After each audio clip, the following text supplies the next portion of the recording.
Gokigenyo. Welcome. I don't think you can hear the BGM right now, but then again, it's not like there is a BGM on at the moment. Perhaps now, yeah, during the demo segment, you should be able to hear it. So please let me know if it's maybe too loud compared to my voice, or maybe otherwise too quiet. So yeah. Just a disclaimer, it's not me playing the game. Maybe I should start it right away.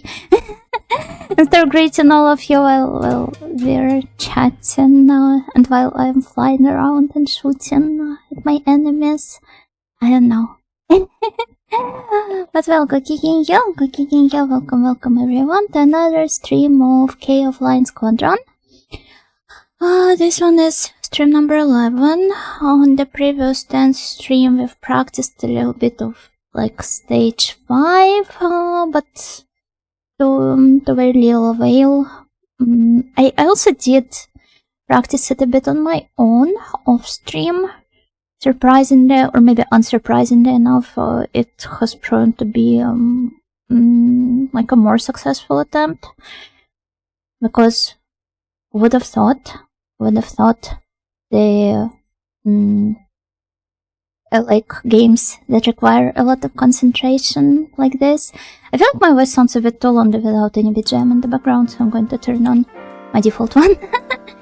Yeah, who would have thought that games that require a lot of concentration are better played like alone when you can focus completely. But at the same time, I really want all of you snails to witness how your ojou overcomes and conquers Keio Flying Squadron. Maybe some more mobs in the future. Is this a form of torture in myself? Perhaps. Is it a form of torture in my snails? You guys should already be used to my skill in video games. So, yeah. But anyway, I see some of you have already gathered here, so Gokigenyo generic username, Gokigenyo Kanbei Alex, Gokigenyo Jebre. The generic username, thank you for the stretch plus hydrate team. Wait, I lost my water. Where's my water?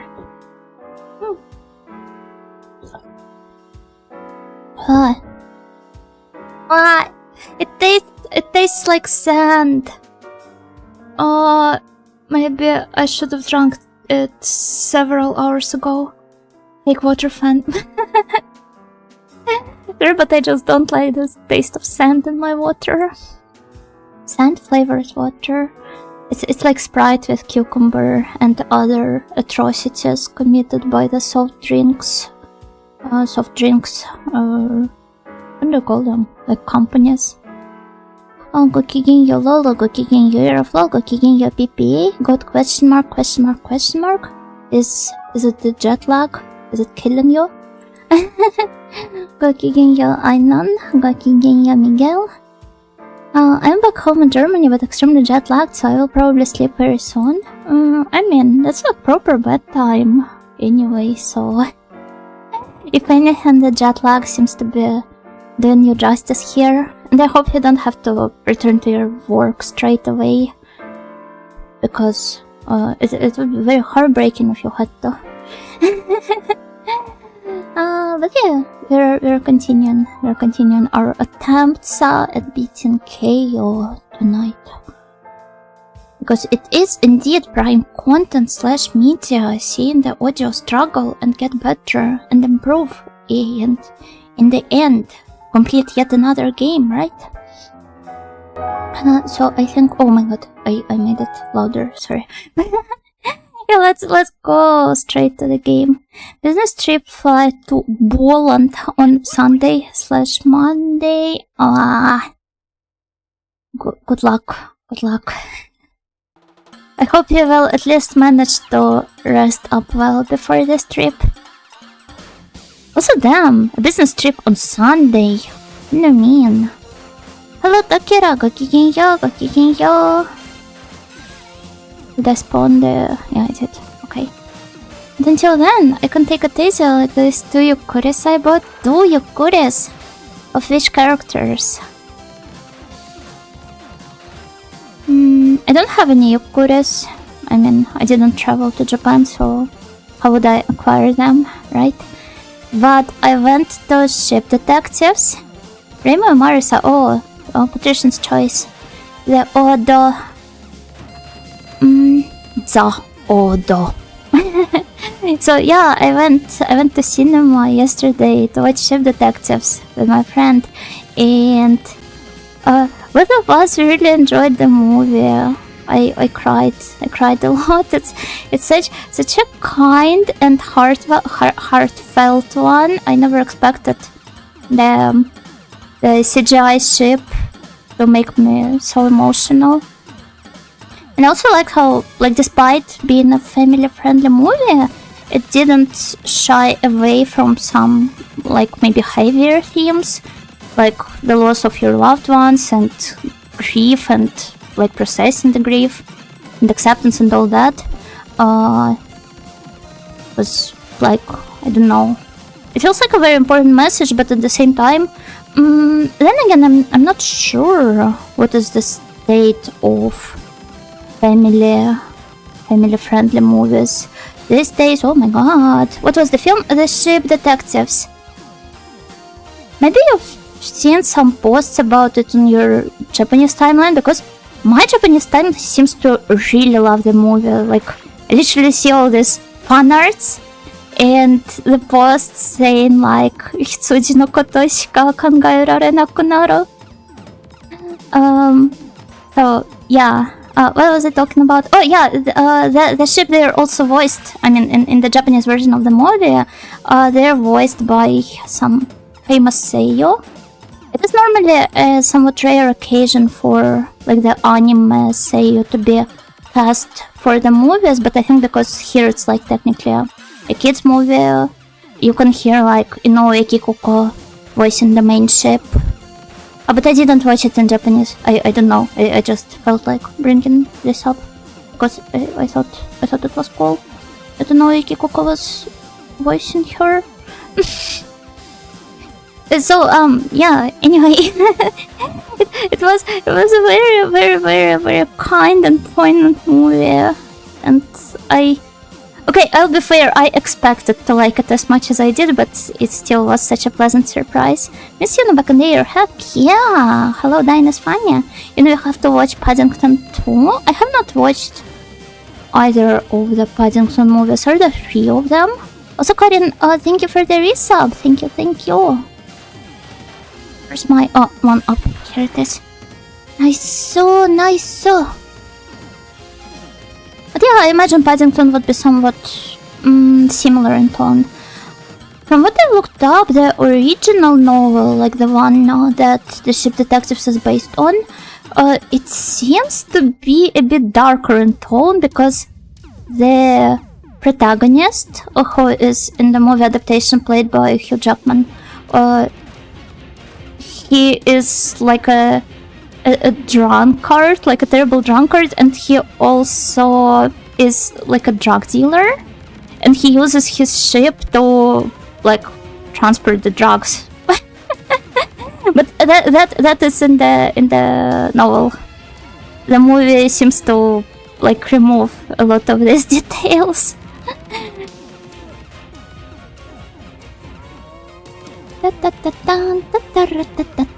There's the best one. It's unironically peak and beautiful. Oh, you have to watch it then. Then again, even if it wasn't peak, I would still happily watch it, because I just like watching stuff, you know. I'm such a consumer. I like consuming my content / media. This one, it genuinely left me feeling so, like, I don't know. There's also this movie that I discussed with you guys the last time I streamed, Don't Bury Me Without Ivan. And this was also, like, it resonated with me so deeply. And much like the protagonist there seems to enter the state of, like, lethargic sleep when he sees something beautiful, when he is impressed by something. I'm kind of the same, but I'm not, like what? I obviously don't enter the state of lethargic sleep, but rather I end up feeling this profound sadness for no particular reason. I guess this is how catharsis manifests itself in me. Probably. But yeah, both this movie and the Ship Detectives, they left me feeling very happy, but very, very sad, like deeply sad at the same time. Go for it, Yono. Heck yeah, I will. Also, hello, Yoman. Go.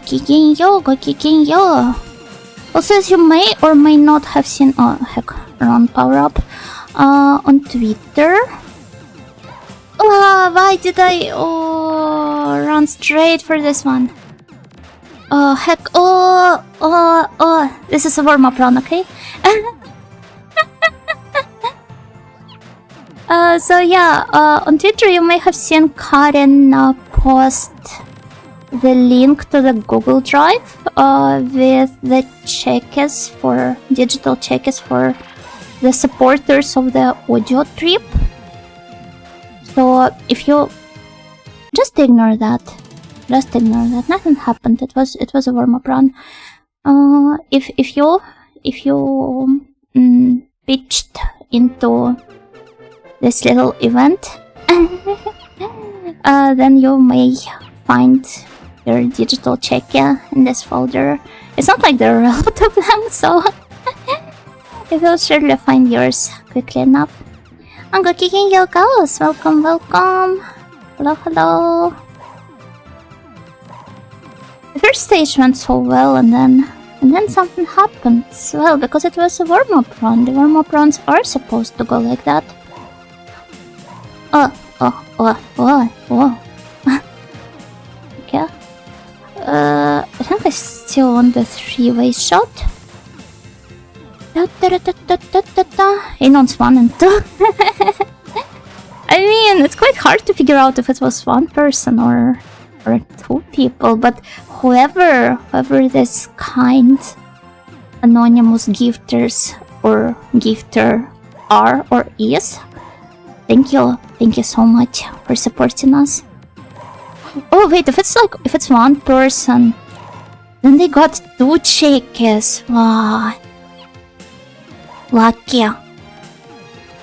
Different colors too. I hope that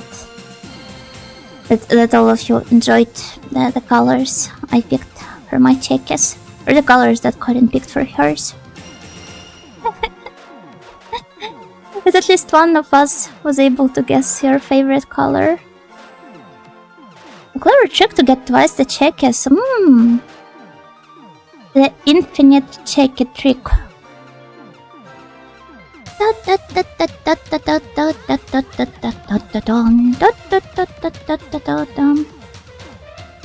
Would be Anon 3 too if you go to Karen_CH Coffee right now to support the audio trip. Wow! But then again, it's not like you have to. But yeah, if you want a check, you can still do that, I guess. Imagine if somebody just takes a look at those checkers and be like, oh, I want a check beautifully signed by the hand of my wonderful favorite audio. Both of them. I would.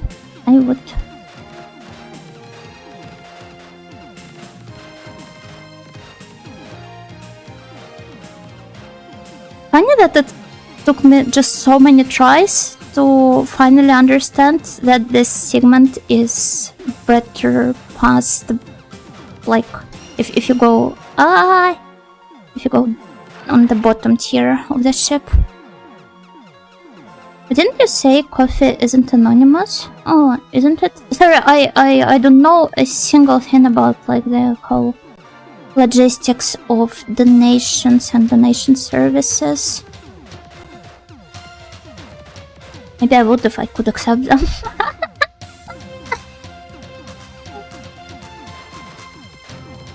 Just playing Monero. What is Monero? Is this some cryptocurrency? Or cryptocurrency using platform? Oh, So hello, Shronar. Gokigenyo. Alright. Oh, that was close. Yeah, but that one is actually anonymous. I see. There's some rule about the Jolan citizens not being allowed to operate in cryptocurrency, but I'm not sure. I've never looked into it. Finally, I can pay attention to the stream. Oh, very busy with something before that. I did, but you can leave your name as Anon 3. Any throne funds would take a couple of weeks to get to my bank. Oh. Yeah, this explains it kinda. Okay, everyone, sorry, I have to kind of log in for a bit here.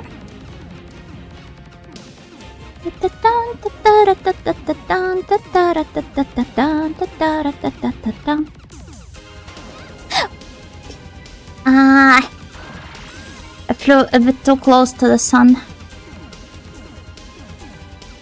It's okay, it's still manageable. Just a bit more annoying. Okay, we've entered the crab phase. Bring in the crabs. Whoa.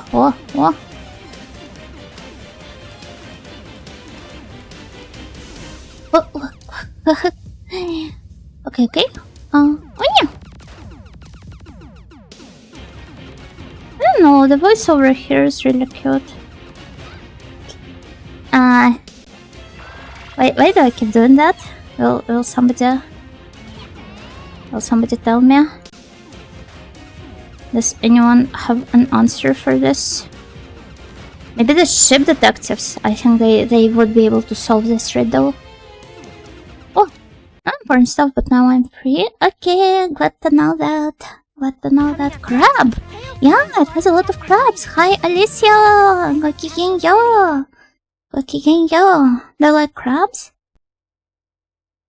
Also, there's this little detail about the beginning of the stage that I always keep forgetting to comment on. But I thought it was really nice how it basically has this... like, the entire intro segment of stage 3 is basically a good opportunity for you to recharge and to collect the much needed power-ups if you failed to do so in any of the previous stages. Hi groovy folks, Gokigenyo! Oh,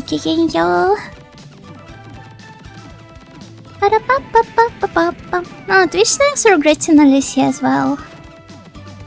Everyone, if you don't know Ala, then please go follow her. She is the beautiful ASMR rigging Polish cow. Very hardworking and a multi-talented one. You may have also seen her in the series of our Heroes 3 collabs, but she does a lot of other like variety and retro content. I need to give her a shout out. Wait, the mouse in the game. Did you think it was like your cat? Shout out, Alicia Lontano. What do you mean it doesn't exist? Did I make a typo?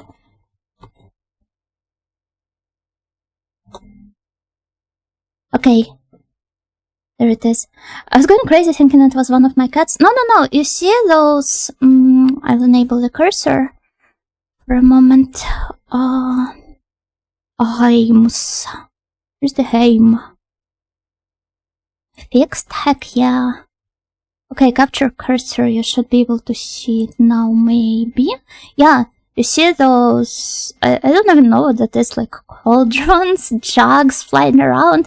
There are cats inside them. And later on in this stage you will see some maneki neko exploding into like a bunch of coins. I thought this was like a really clever and cute detail. Hello, Boro! Hello, Lepsima! Gokigenyo! What, why? I mean, because maneki neko, they're usually associated with like bringing the income, the good income and prosperity to the business that kind of like places the maneki neko outside of it, or like on the cashier's desk. And Yeah, they... yeah, you will see it right now. But first of all, it's like those flying pigs, which are also pretty cute. Oh. And... no, wait. A couple more sets of those. Oh, yeah, here it is. The mannequin echo. And here they come, exploding into smaller ones and then into a bunch of coins.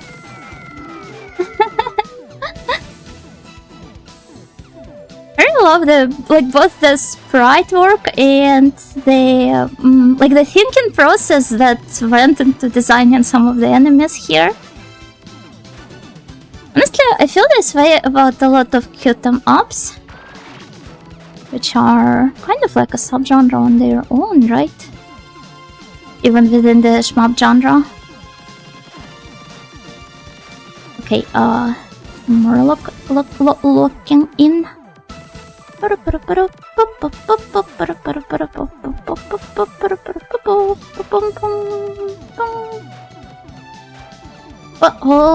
that was really close. Okay, here they come, the Dharma dolls. Got to destroy them all to get an extra life. Oh damn. Okay, here it is. One up. A few different types of shmups.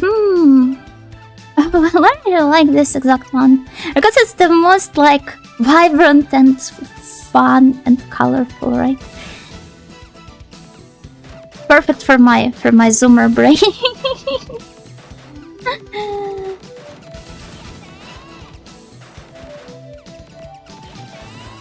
Yeah, damn. Okay, some more time for us to spawn. Maybe not yet. I want to spawn more dragons so that I have more bombs that I can use.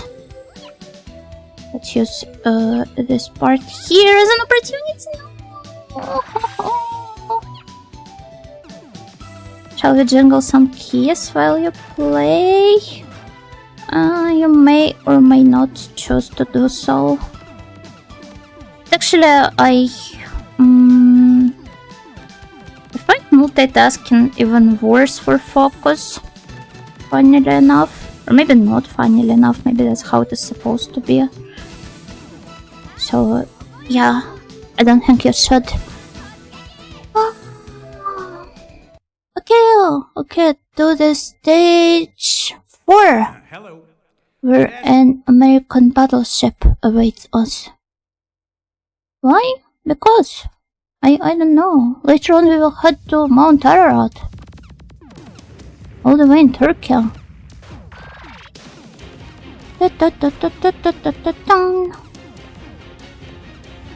Let's focus on taking out these turrets. Okay.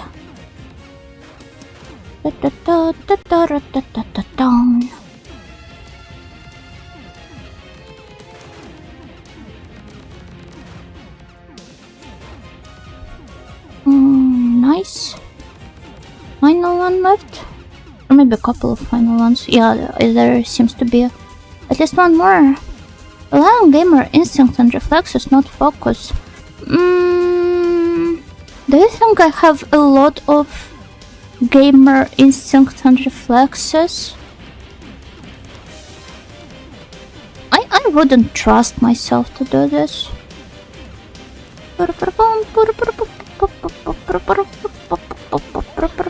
Okay, there you go. Perhaps one of the most annoying segments. It'll take me a while to beat, because I prefer to take my time during this stage. Okay, there you go.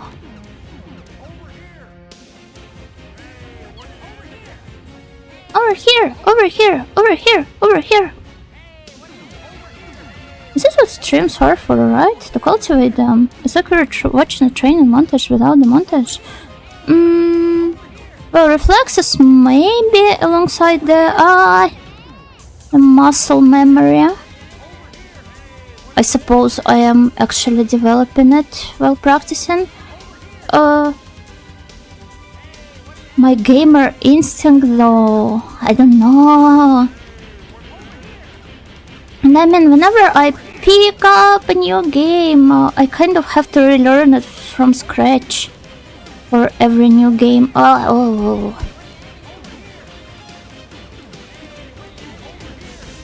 Hey, where are you aiming at? Hey, where are you aiming at? Well, that was really close. Okay.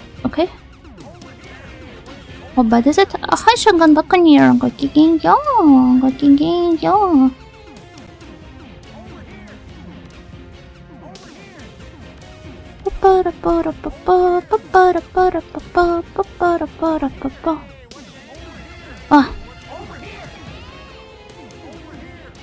You don't think your skills have transferred between similar styles of game? It's not up to me to judge. I'm very bad at estimating my own skills or progress. If you guys think that they did, then I'm happy to know that. And I should work even more on improving those skills of mine. And I mean with shmups, for example, it's not like I have played a lot of them, right? I think it's the first shmup I'm playing on stream, if we're not counting the final stage of Kid Icarus. Got better? Thank you. But a part of me is really afraid that I only got better at Keio. So if I was to start like any other shmup, it was as if I didn't improve at all. That is my main concern here. That those skills are not actually transferable. Oh, yatta! Let's go! We're improving. Only one way to test that. Yeah, that's true, but not until we're done with Keio. And we have a bunch of Keio left still, I'm afraid. Coming up next. Now you will have to play another one to find out. Push to start. Yeah, I will. Intro Ipia.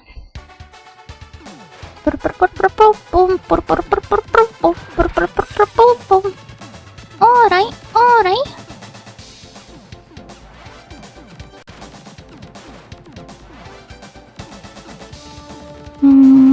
I wish I can survive this for long enough.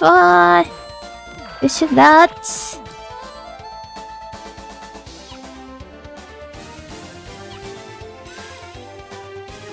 Okay, it's not the end of the world. It's fine. I will manage somehow. Those 0 lives left. Oh, that's nasty. We can recover from this. Yeah, I'm sure we can. Once again, with enough focus and perhaps practice. Holy.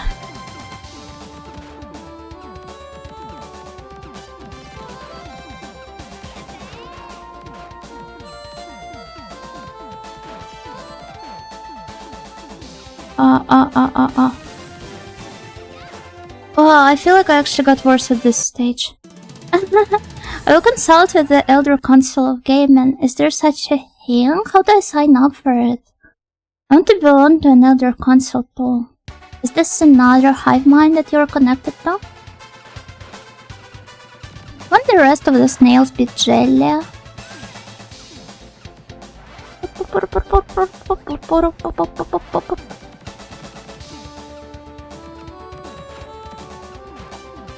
Okay, there we go. Surely now is the time. Well, you audit yourself as a zoomer, so the entry will be more difficult. Oh no! How will I ever recover from this? No, I don't want to be jelly. Snail flavored jelly. It's not like I've ever tasted a snail though. You guys are my precious servants. Oh, speaking of food, I recently learned that, like on Wikipedia, at least on the English one, there is like a list of last meal requested by the death row prisoners. I mean, obviously there would be like a an article on what a last meal is, but I was really surprised to see that there's an entire list of like documented requests for the last meals. What would yours be? Yeah, I was just wondering about that actually. I don't know.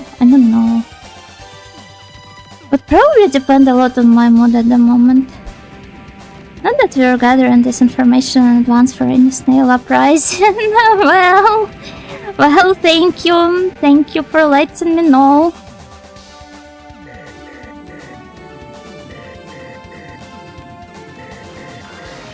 Ah, wrong one. I picked up the wrong power up.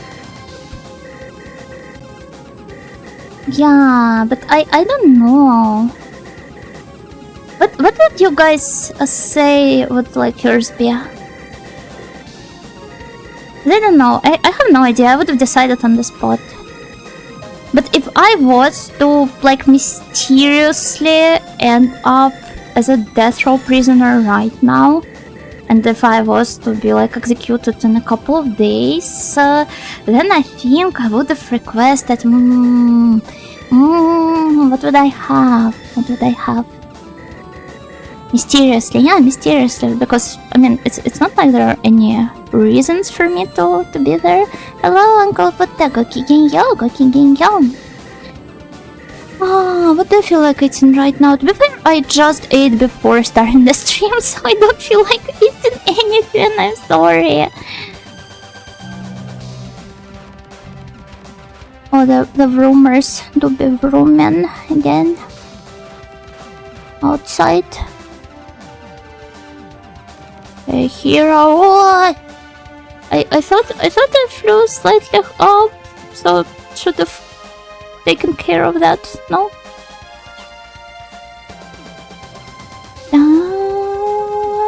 Dun dun dun dun dun dun dun dun dun dun. Okay.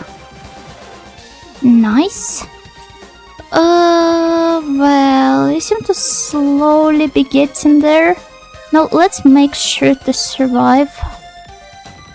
To keep on living for as long as possible. And also collect some power-ups. Oh, this is pretty bad though. Tell that to the prison warden. To the Snorden. Either there's something I'm allergic to, so I can delay my execution, or if not, then the allergy will get me. I'm pretty sure it would be more painful than the execution. Aren't they like designed to be as kind of like as ethical as possible? Hello, Aaron.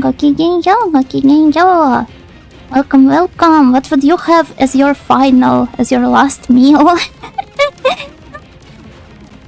on the death row?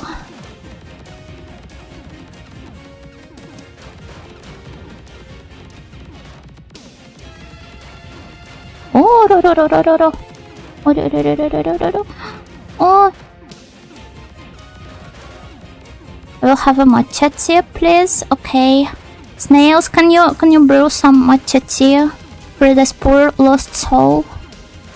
It would be on my own terms. I don't think it's on your terms, because technically you're just speeding up the like the penalty that the government came up with.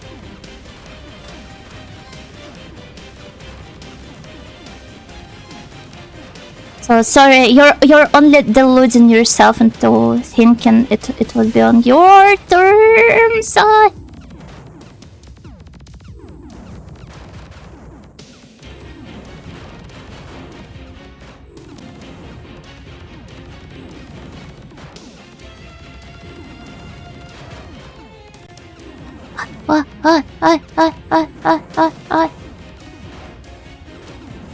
Oh heck, oh, I think he's really close to dying, like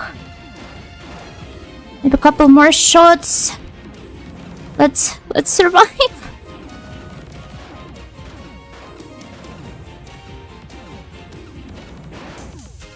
Yeah. Arama. Well done, go to matcha heaven. What is matcha heaven like though? Is it full of matcha, pilates, labubu princesses? At Mount Ararat. Push Hello, Alex. Go. Is there around that called? What doll is Ararat? I don't know. Sorry.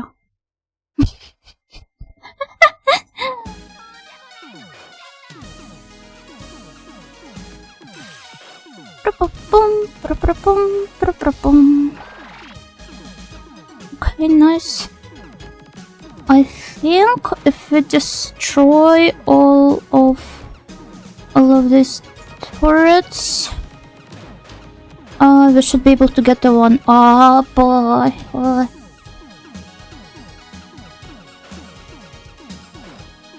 But okay.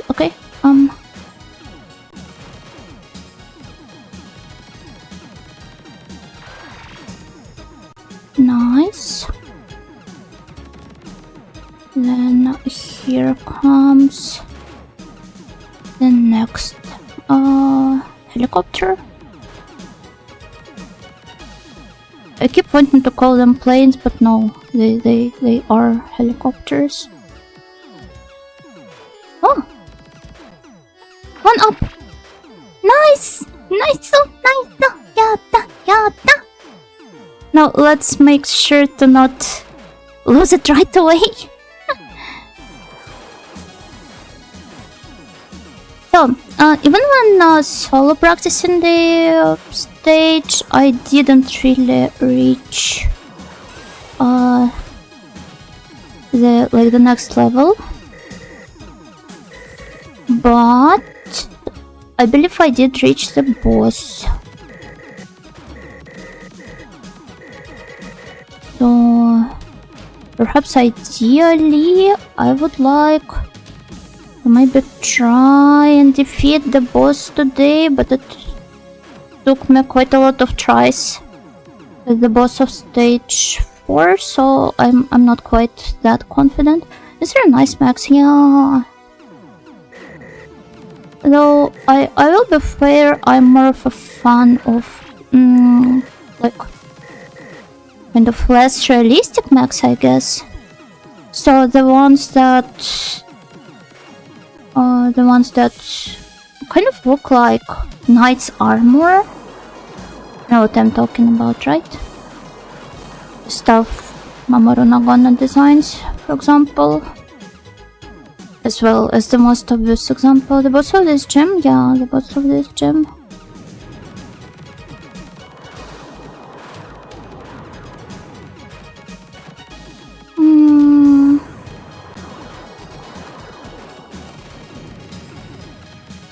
I'm such a strong mapper now. Am I? I mean, not unless I beat this game.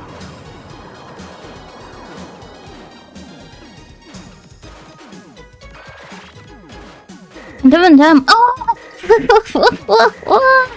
even then, some of you would say they didn't really beat the game. The crazy furthered. Oh, heck.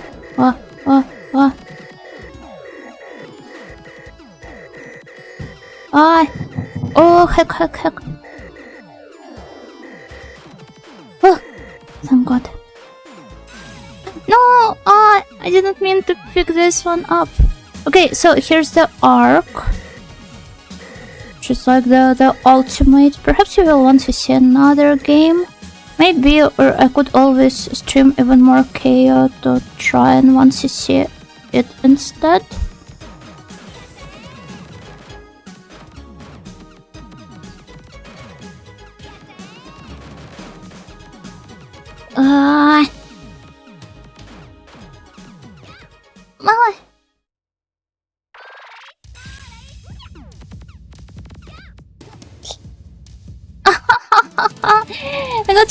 I got really close. You're only bad if you give up. Oh. That sounds like Kim's new mech. You know, I thought it was super cool looking. It was. Yeah, okay, let's...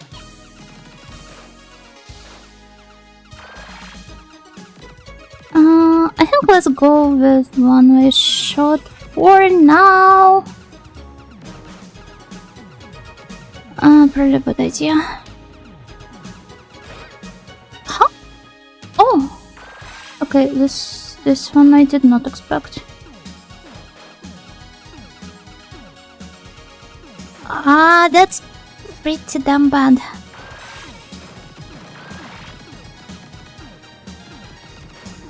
Will there be a one-up waiting for... Oh! Game over! Okay, but it was a pretty good attempt, right? Where's the counter? And see at 59. Okay. Let's go. I've spoken before disaster. True. Only the real schmoppers will relate.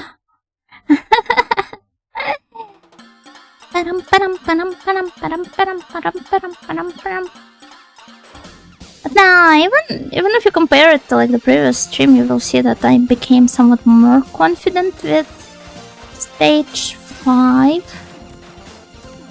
And then the remaining stages too, like 1 to 4.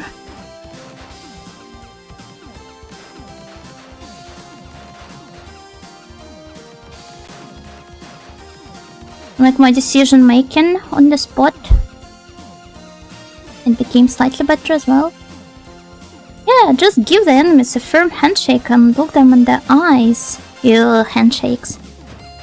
I don't like the idea of handshakes. Then again, as a girl, it's not like I have to deal with a lot of them. Whenever I do though, it feels a bit awkward. You know, maximum value out of any game. Do I? You mean like in terms of how much fun it brings to the snails to watch it, or rather how much fun I have playing it? Confidence is a slow and insidious killer. John Darkest Dungeon. True, thank you John Darkest Dungeon for that. Also hello Rogetsu, Gokigenjo. Remember when I was playing Darkest Dungeon, my first run went surprisingly fine. And I went in pretty, like... don't know how many days it took for me to finally start losing my... what are they called? I don't remember what they call them in Darkest Dungeon. I didn't get to kill... the mid-boss, if it even is a mid-boss. Does he count as one? I don't know.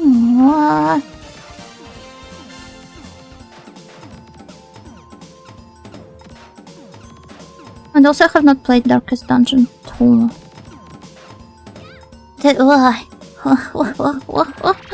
Ignore that.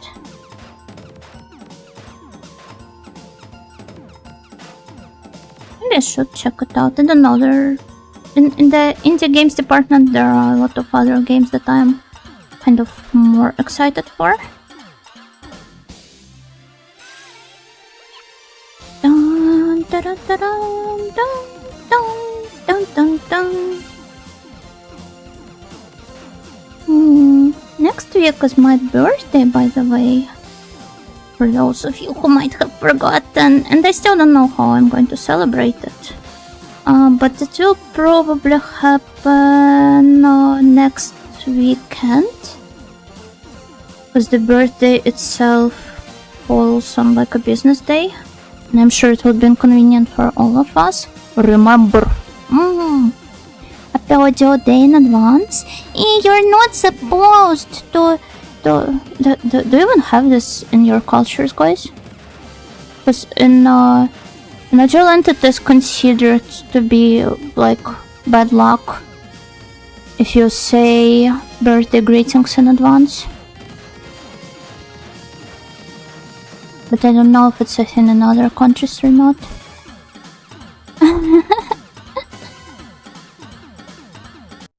The funny thing about superstitions like this is that you might not even believe them, but you start like subconsciously parroting them anyway. Kind of like maybe making fun of your more superstitious relatives or peers. And then at some point you just find yourself doing it unironically. Isn't this like the normal pipeline? I've been doing it since forever. It explains a lot of things then. Imagine just how much bad luck you brought to all of the people around you. Hirakuro, Hinakuro.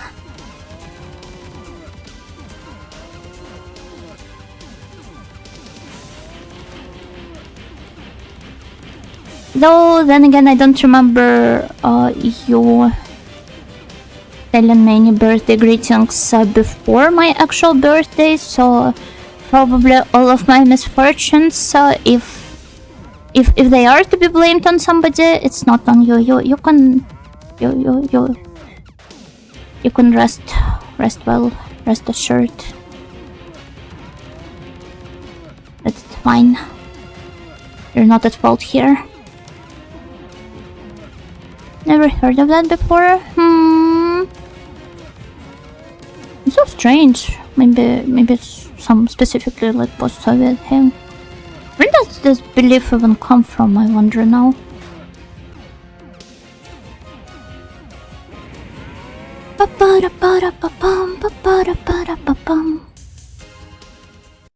Hey, let's hope the intro of the stage though. Oh, why am I already so sleepy? Let's hope it goes better than it did the last time.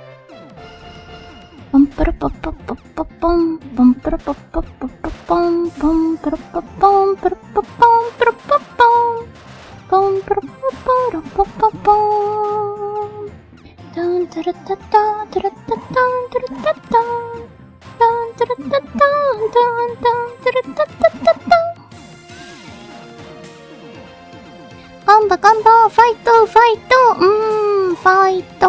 Oh! Let's go! Okay, nice. Because of that, switched an audio, happy audio day in advance. This was a murder. Third grade, premeditated. See? This topic of the last meals on death row, I was right to start it. I don't nano desu. Oh.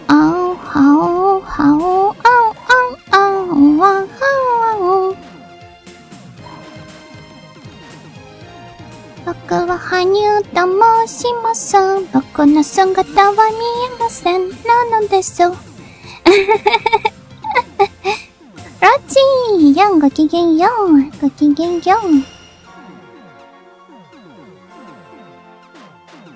ずっと昔からここにいます。だけど理科しか知りません。なのです。Don't think I would be able to handle the chorus and the rest of the song. ごきげんよう、ごきげんようよ。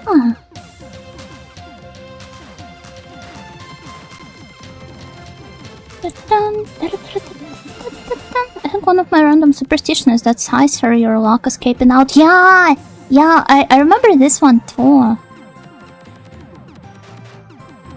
Also, there are so many stupid superstitions in Ojou Land.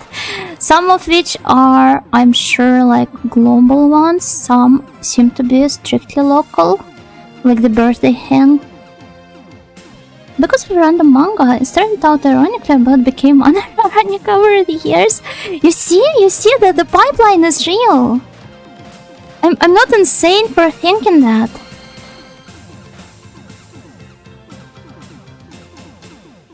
first you start doing things ironically, just to maybe even like make fun of them. And then at some point you just can't stop doing that. It basically becomes your second personality at this point.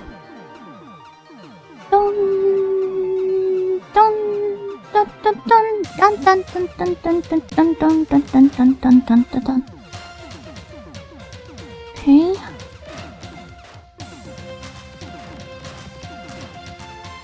Hanyo was my favorite Higurashi girl, by the way.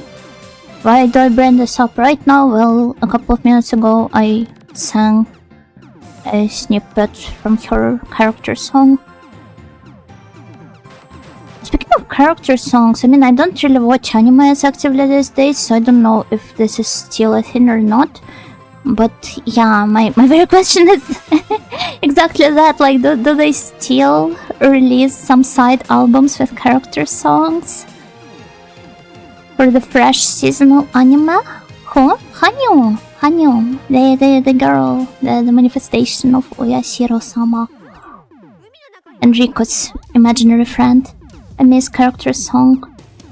I think we're not talking about the same Higurashi. No, it's exactly the same Higurashi we're talking about. I'm not even sure if there are any characters called Hanyu anywhere else, or if there's more than one Higurashi. Well, outside of different installments of other Higurashi.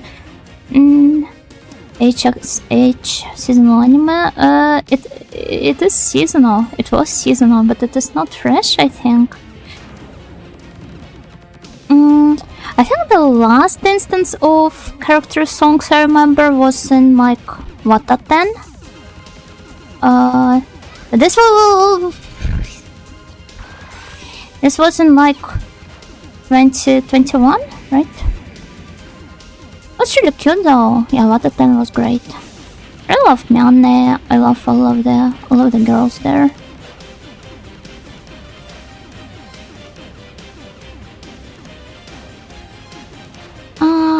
Heck.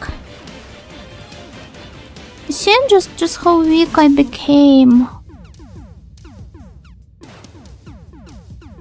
Truly heartbreaking.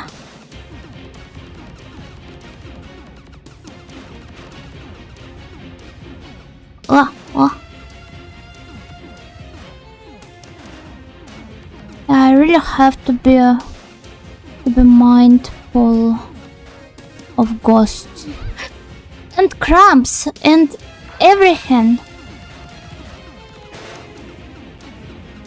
Frankly speaking, I imagined I would be able to defeat him faster. Chicken coop and gyro, gakigen yo. Like the blonde girl, very Sachiko. That I mean, even their like what? Even their names sound like Satoko and Sachiko. Though they're written very differently, yeah, of course.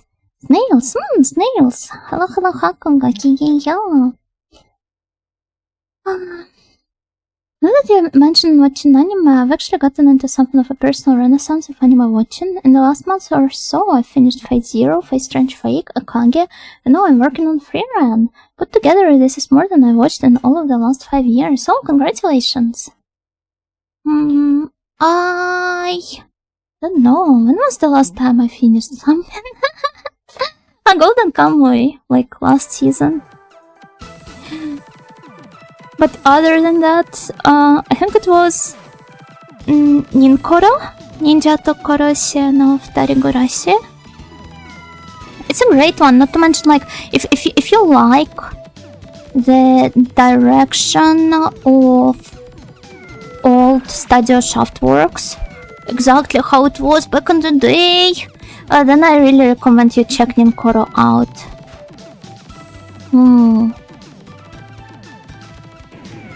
Then what else?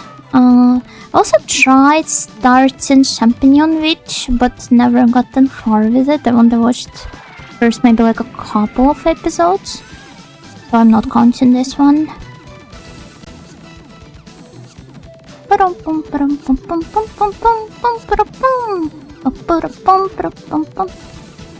definitely are some titles that I do need to check out, but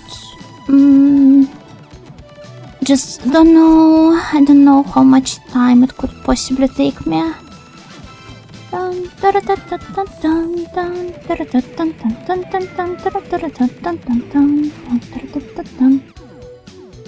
Okay. Yeah, Hanyu had a peculiar way of talking. She kept ending none on this, so. Is a gobia, like the thing you say you end your sentences with.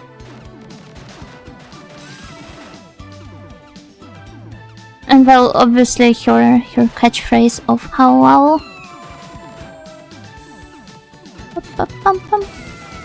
Started watching anime less and less since Crunchyroll made most fun subs go extinct. I just don't like the lack of alternatives. Because I mean, you can still download them from the very same place. You know, can you develop a Moe catchphrase like that too? Momomo? Is this not enough of a Moe catchphrase? Momomo. Oh, hi! Hello, Raiders! Gokigeyo! CPT Blue Sharks, welcome! Let me give you a shout out, Blue Sharks, I hope you had a nice stream. What are you playing today? The Momomo devaluation. Is it really the value though? Oh, you were playing Ace Combat. Nice. Finished up Ace Combat 5. Remember you previously raided me during some of the earlier ones and you're on 5 already. Meanwhile, I'm still playing the same game from like what, September 2025?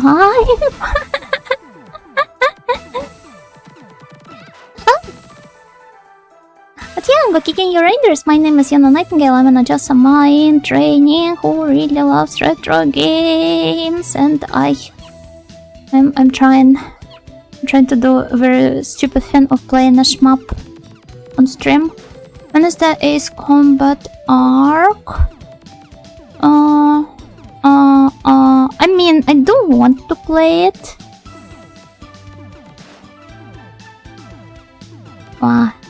Oh heck. Oh damn. That was really bad. It's almost as if I'm playing this stage for the first time. Smile. Yeah, smiley face. I don't know. I would like to check it out, but I kinda had a bit of an idea in mind for when I approached the sea breeze, or I. That was bad.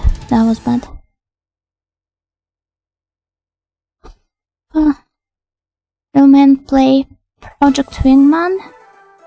Yeah, but I'm not a real man, so it's fine for me to play Ace Combat, right?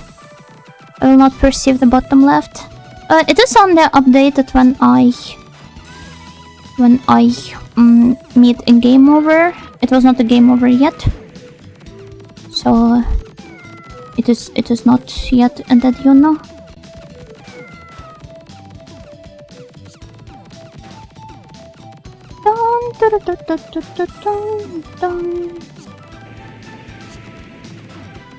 Then again, I guess if somebody really likes the genre, they could check out both Ace Combat and Project Wingman.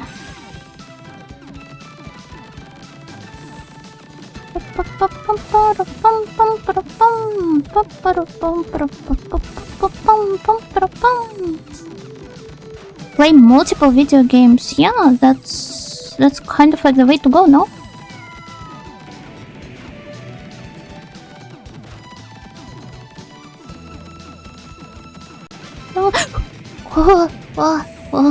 That was scary. I'll stick to my one video game and replay it. Did you hear a cat meowing from the game? Because there are cats. There are cats flying in the jugs. Hello, Alruin. They're attacking us and we're supposed to, well, kill them. But it happens in this very cartoony manner. But yeah, Karin, you're factually wrong. It's no longer just one game that you stick to. There's now at least At least Ancient Roman and Baroque. It's 2 games. Stretch plus hydrate. Thank you, generic username. Actually, I think it might be a good idea to stretch right now. Before we enter any of the more difficult parts.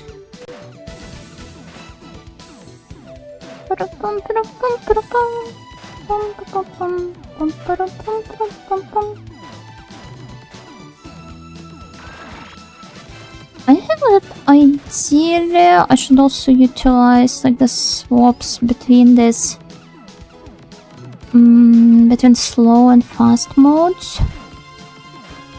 And perhaps it would have actually allowed me to progress faster. But well,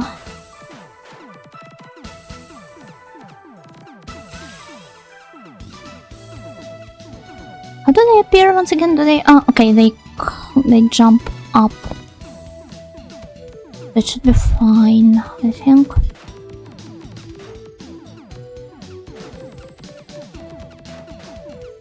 Okay.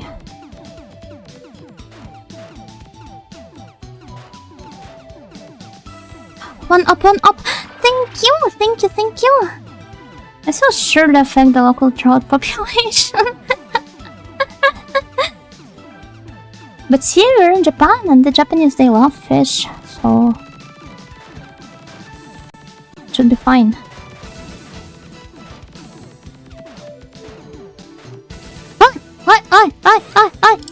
Sorry, I was jump scared by my external hard drive suddenly booting up and taking up, like popping up in front of the game window. Should disconnect it altogether. I think I only had that plugged in because I was watching some movies from it.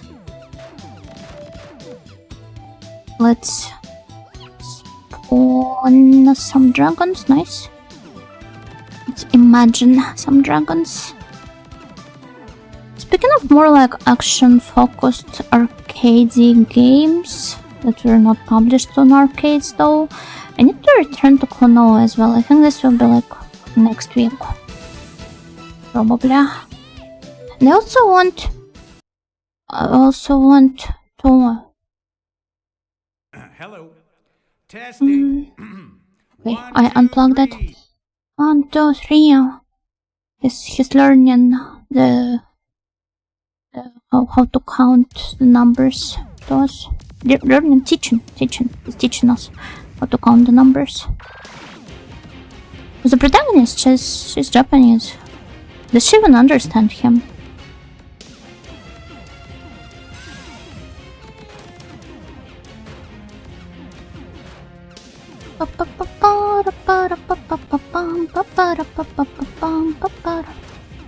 He's learning us how to count. Oh, he's teaching us how to count. Stop making fun of my ASL moments.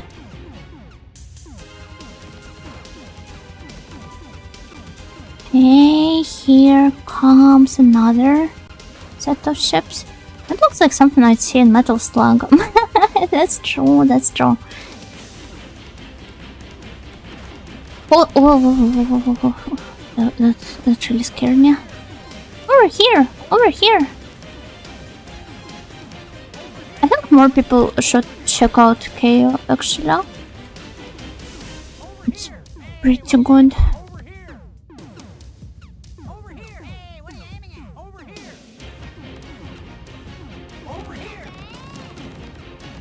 Then again, I don't know where it falls on the like overall shmup difficulty ranking. Maybe it's not that good of an advice to give.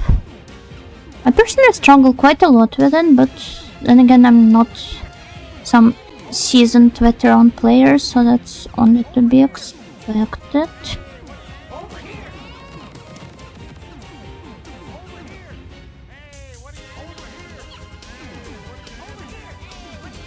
Looks like if we're careful enough, we can even afford to stay in front of the ship. Over here! Hello, Kuro, gokigenyo. I don't think I could hit them at all. Okay, over here, over here. Hey, what are you aiming at? Hey, what are you aiming at? Also, I believe I didn't reply to the notification, but Detective Hyde, thank you for the follow. Thank you, thank you. Seems like an intense game. Yeah, it is pretty intense, but then again, most shmups are, right? I'm yet to imagine a shmup that wouldn't be intense. Kuro, thank you for the follow. Thank you, thank you. Hey, where are you aiming at? At you. Do you see anybody else here? Or anything else here that I should be aiming at? Oh. See? That's what happens when you try to banter with the bosses. Don't want to repeat this at home. Over here, over here, over here, over here. Up. That was like the fastest way to say goodbye to my lives. Almost annoying this song, but okay, we're done. We're done with this part of the stage. It's fine. Well, don't hit me. Okay, I think he became part of the background. Oh, in Ship Detectives.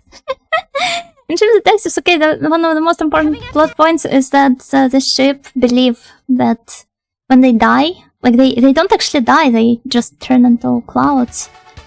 And they also conveniently happen to have the ability to forget any unpleasant memories that they don't want to deal with.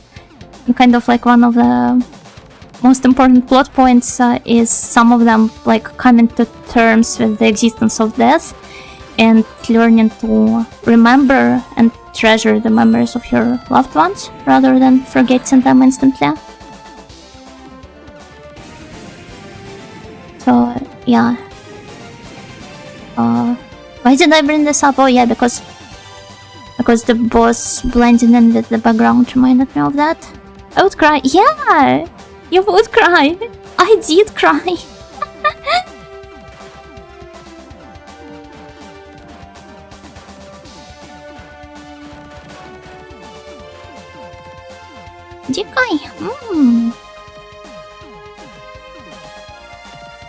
I really love how this is structured like an anime series.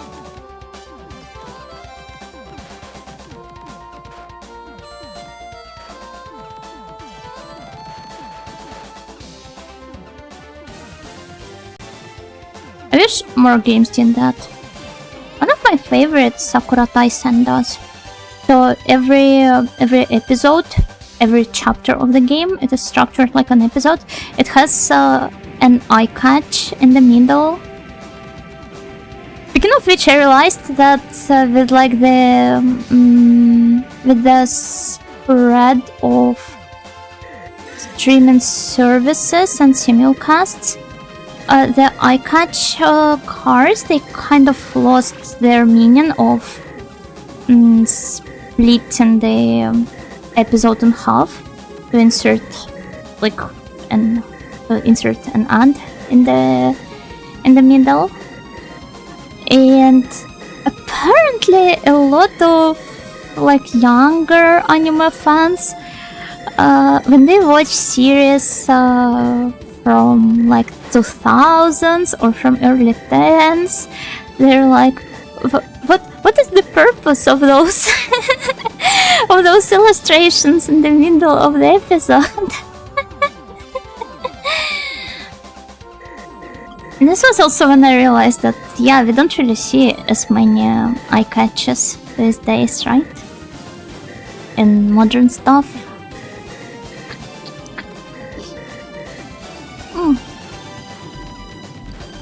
Hype moments in Tower. Oh, heck yeah. Yeah, to be cool. That's the most important part. Let's go get some new snacks warning. But if you're careful enough, you... Oh, I did notice it, but it was a bit too low. Yeah, if you're careful and mindful enough with your snacks, you may still have some left by the second half. Isn't this how it should be? Alright. Alright. Pretty bad so far.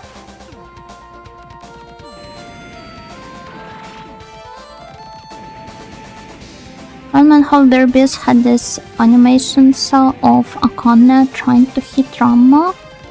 Actually, I have never watched Ranma the anime, only read a bit of manga. Yeah, I actually don't know what were my favorite eye catches. Some were pretty iconic, like say in Gurren Lagann. Depends on how many episodes you're watching. True. Yeah, I forgot that some people, they kinda like binge watch stuff. I'm not really the type to do this.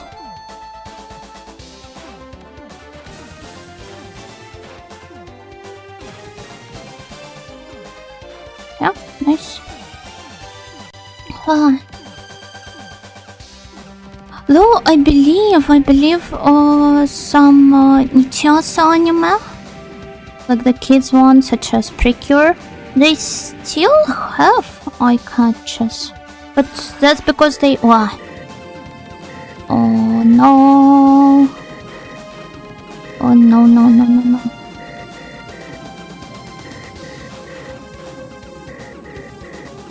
Have somehow managed to survive this. But yeah, that's because they're broadcasted on actual TV. Oh, Deviato, I see you're very determined to finish this. I mean, I'm still nowhere close to actually finishing it, but I'm making some progress. Albeit in baby steps. I mean, I'm very determined to finish most of the games that I start. This has been a thing up until now, and I do not want it to change anytime soon, so yeah, we will be beating Keio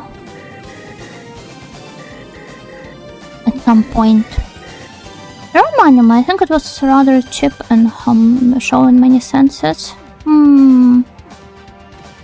Well, I can't say much about it due to the reasons I've talked about before.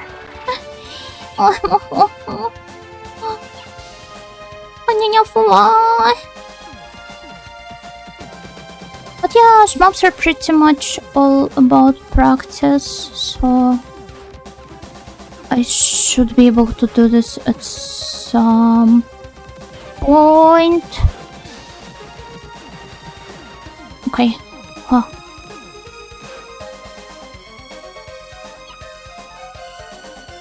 Let's survive. Iki no koro, iki no biru.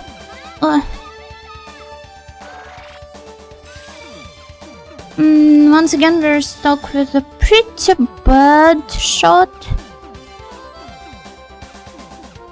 So it's fine. Hey, yeah, it's probably like a Saturday morning cartoon. It has an alarming number of episodes where people get roofed.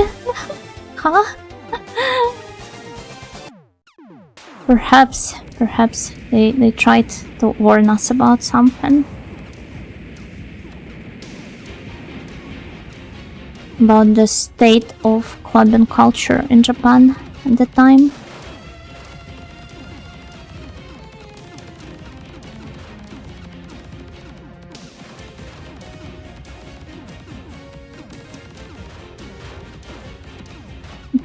Okay.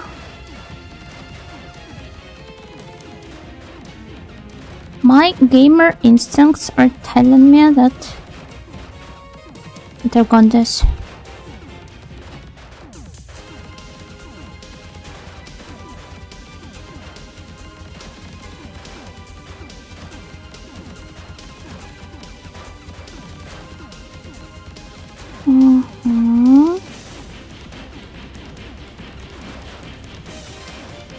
Okay, okay.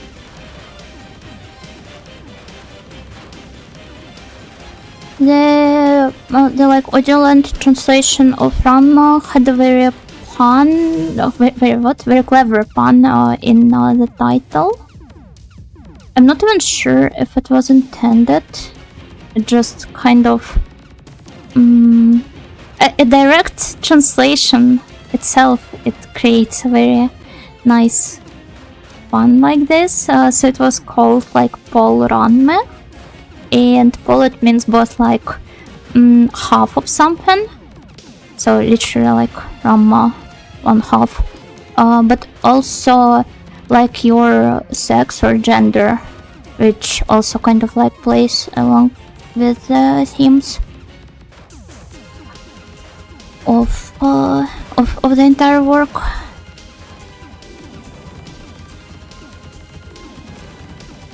It's very cool and very like unintended pun. Reminds me of Polet in Finnish. Polet, is it like the same? Lucky language, yeah. And a very unlucky run, it seems, but maybe I can recover now. It still went somewhat well. Let's also spawn the dragons. Yeah. Did I? No, I picked up the bomb. We'll have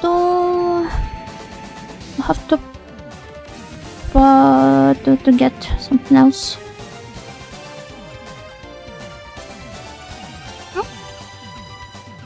Aren't you shooting at me? Okay, now you are.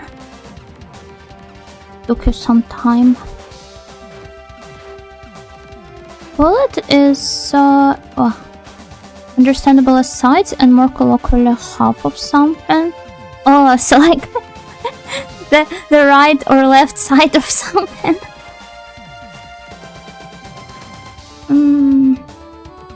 My sides. Do people even say my sides still when indicating that they're laughing at something? They don't really, right?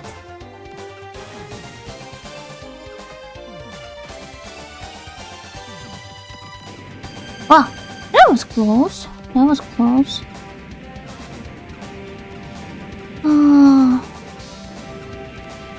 Okay.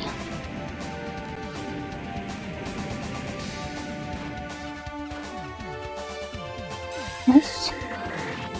Well, thank God I picked up the right combination here.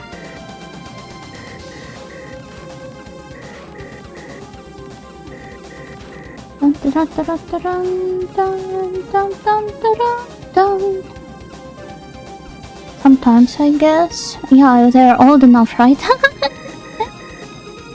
Yep, in plural form. Oh, I'm making a hash of explaining this due to my thoughtfulness in studying grammar. I think when you're a native speaker, you kind of pick all of the rules up through osmosis, and you never really bother learning the grammar. I mean, okay, I don't know how it is in Finnish schools. In Audio-land schools, quite a lot of attention is paid to grammar. So like the grammar grammar rules, the orthography rules, the syntax rules, all of that, but only because it happens to be very complicated. Perhaps it's the same for like in Finnish schools as well, with how complicated your grammar is. Okay.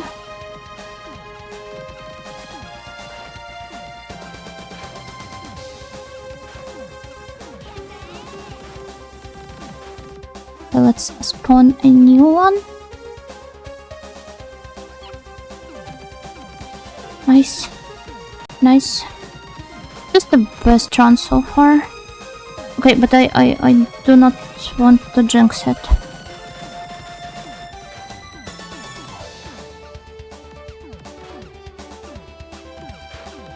So let's still stay here. Okay.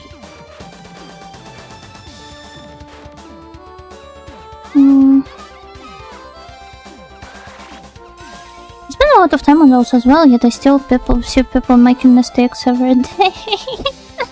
Yeah, no, honestly, with Ojou language, it's pretty much the same. You have a lot of people coming off as very uneducated, yet being like the native speakers of the language.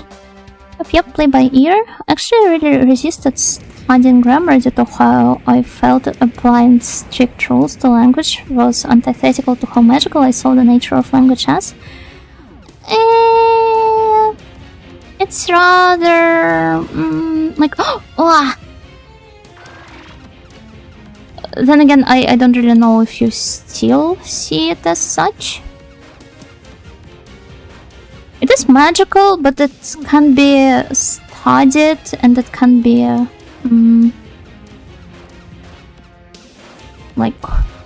documented.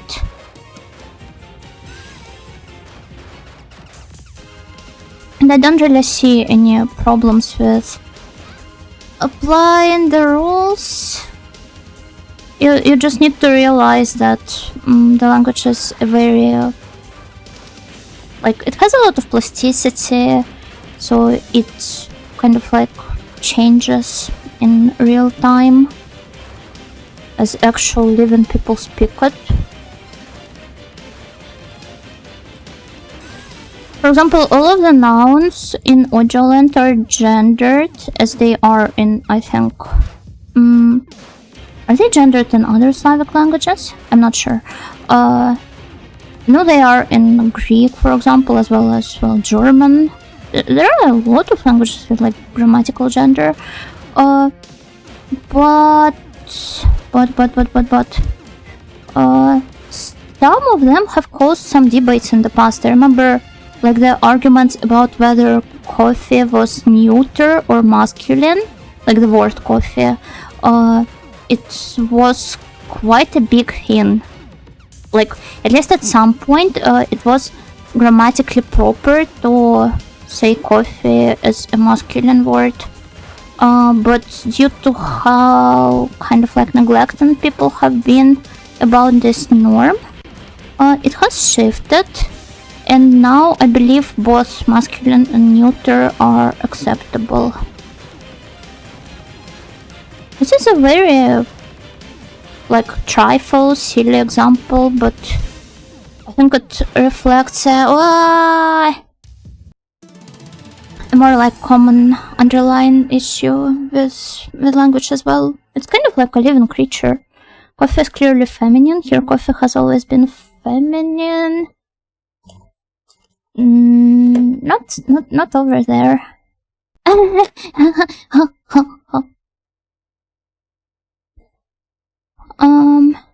For me it's I don't really drink coffee, so I don't really talk much about it.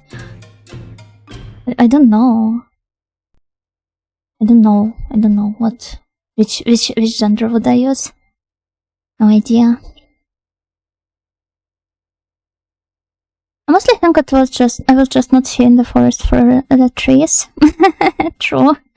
True, but then again, yeah, I can absolutely see how the attitude of teachers can also ruin it, because they just tend to be so prescriptivist. And I think if you grow up, when you grow up, you kind of realize that the entire point of school and of language education in school was kind of teaching you the norm. But they failed to convey that the norm, the rules could be bent at will. But actually, I remember how during the literature lessons, it's normally the same teacher handling the language and the literature classes, and so whenever we would ask her about some very unorthodox spelling or syntaxes in some classic works, she would just say, this is just author's orthography. And then we all failed to understand, like, why weren't we allowed the author's orthography in our essays or some writing tasks. Coffee is a manly man where I live, gender-wise. Manly man! Wow! Just as it used to be in Ojoland. We've spoken about it before, but I thought out myself. Sorry, I need to take one more sip of water. Sorry. Oh, on some seemingly basic things, because I remember there being something about it, but I forget what exactly. Yeah, especially when it's about some like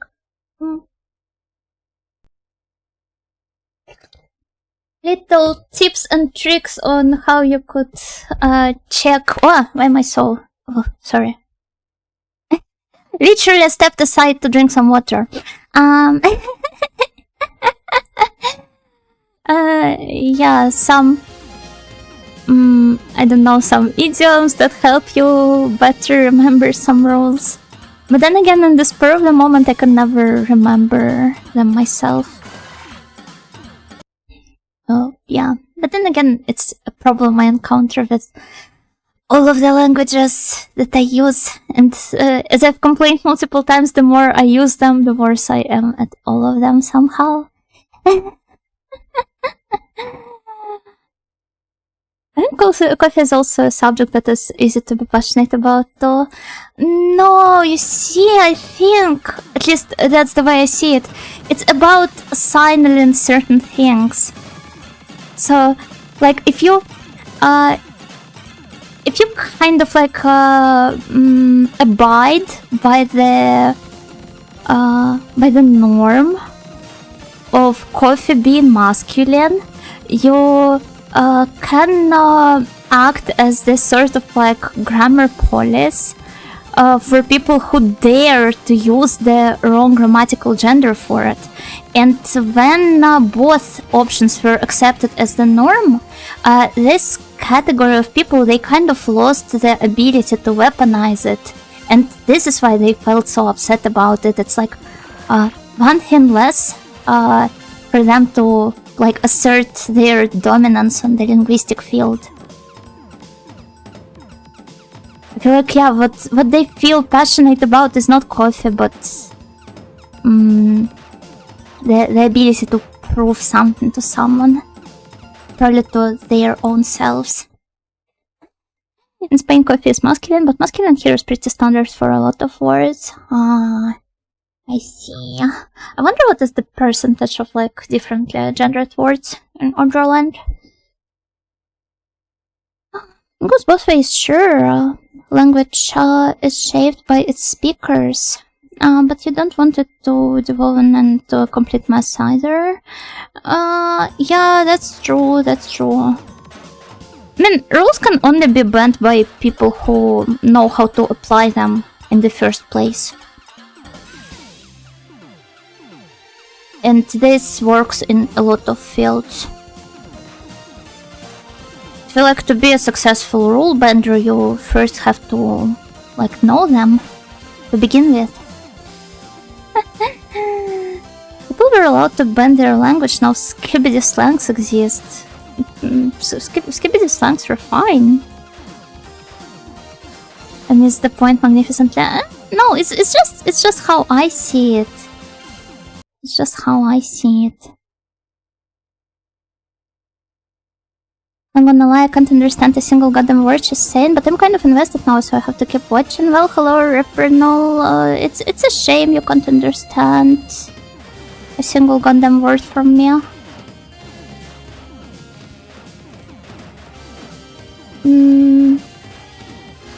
I admit my articulation is something to be worked on, but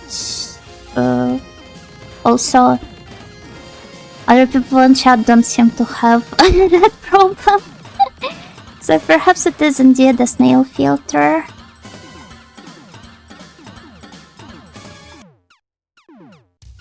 The mumblecore audio.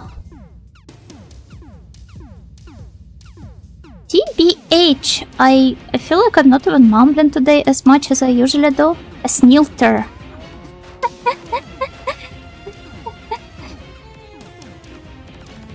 as he tries plugging his headphone off and on again. I don't know. I mean, you can't deny the fact that my accent is pretty strong, and it kind of requires some getting used to. So I don't know. Perhaps if they stay invested into the stream, maybe they will at some point unlock the ability to understand what I'm talking about. Perhaps we're too far gone and don't even notice. I think it's literally the matter of you guys being used to my accent and how I pronounce certain words and how I intonate stuff within the sentence.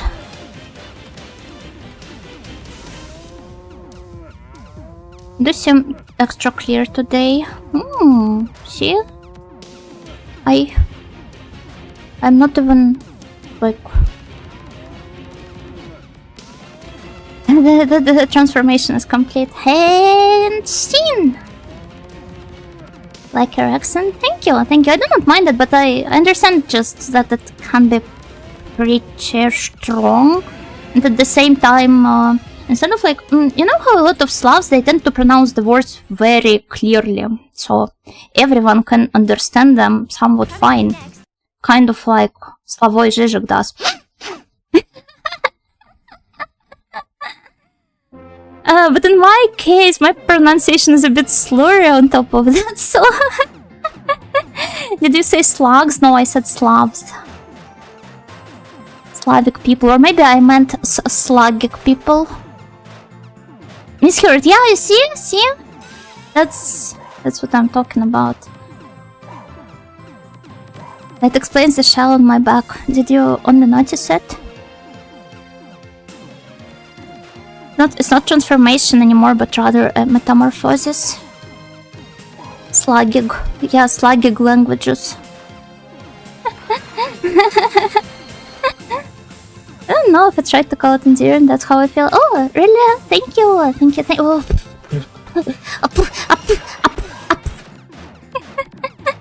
Yeah, thank you. Oh, just ignore that. See, that's what happens when you guys praise me. I let my guard down, and all of these flying dogs on their... I don't even know what they're flying on, but... just rush straight into my face. And oh. So Sister Josima's pronunciation is wonderful and delicate. I just think that like, I mean, I wouldn't argue that person can be a bit hard to grasp for those unused to it, but thank you nonetheless for your kind words, everyone. I wonder if you should be able to understand me if I'm talking like that.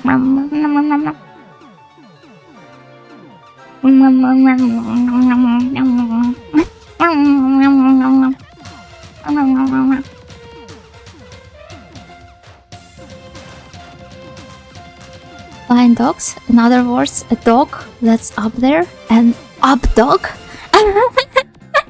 Yeah, what's up, dog? Your henchman wasn't an old granny, yeah, a senile dementia ward patient. That's me. Oh. How many times I have died already? Okay. Toothless, yeah. Yes.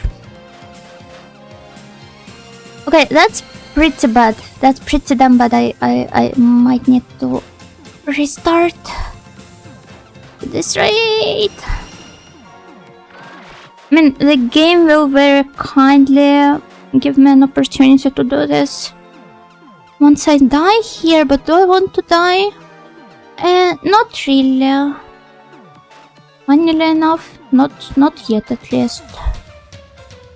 Ah, I didn't mean to.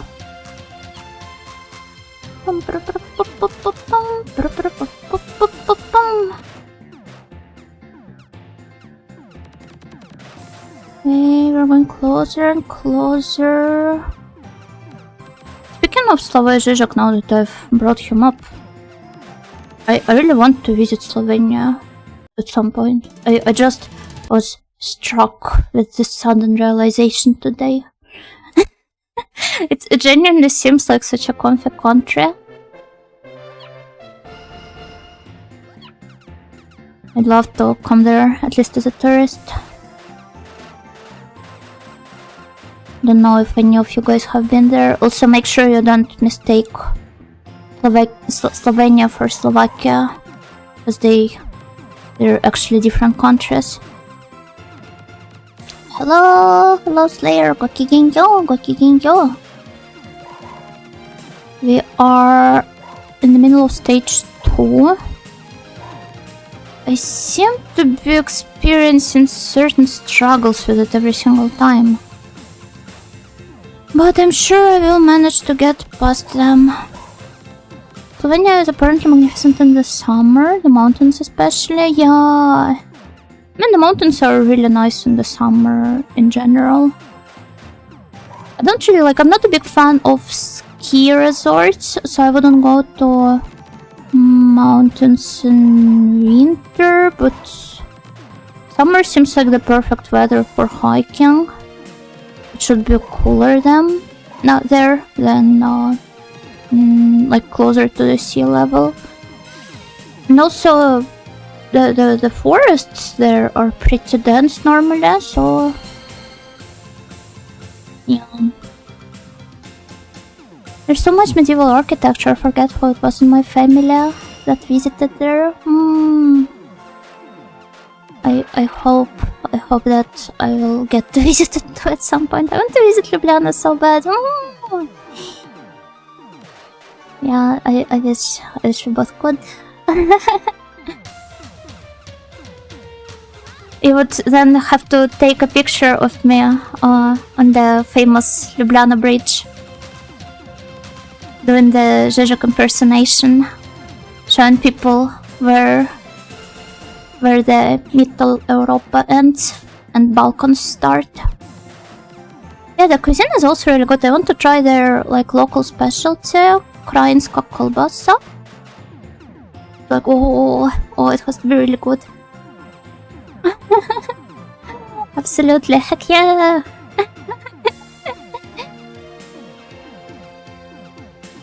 Okay, there you go. This tanuki on the upper tier, they're so silly. Like they keep pointing their... What are they shooting from? Their weapons. At somebody who is supposed to arrive from the second tier, but nobody does.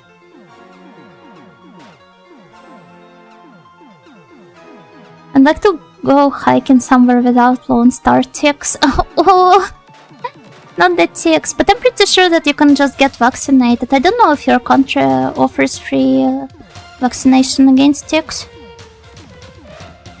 I'm pretty sure that in a lot of Eastern European countries you can get one for free.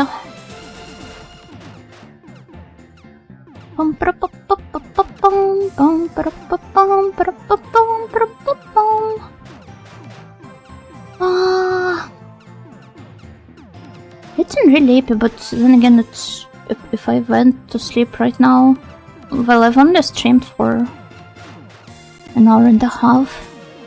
It hasn't been that long, but that also would be almost as if like we didn't make any progress. I absolutely wouldn't want that to happen.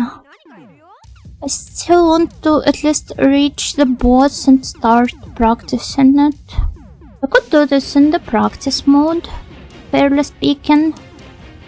It'd make progress if you were rested. Yeah, that's true.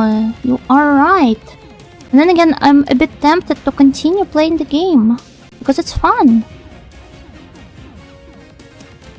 Isn't it? Okay, we've successfully avoided the... what should I call it? Like the lightning attack? Ah! Oh my god! It's one I did not expect. Snails, just one more. One more try, one more try.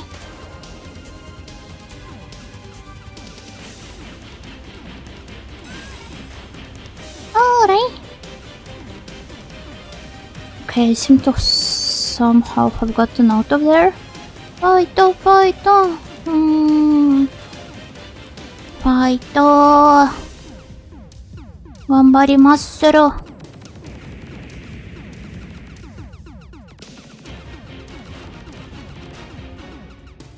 Okay, there we go again. This stage in particular, like, I seem to struggle so much with it today. I think we might need to switch to my impromptu practice mode after that.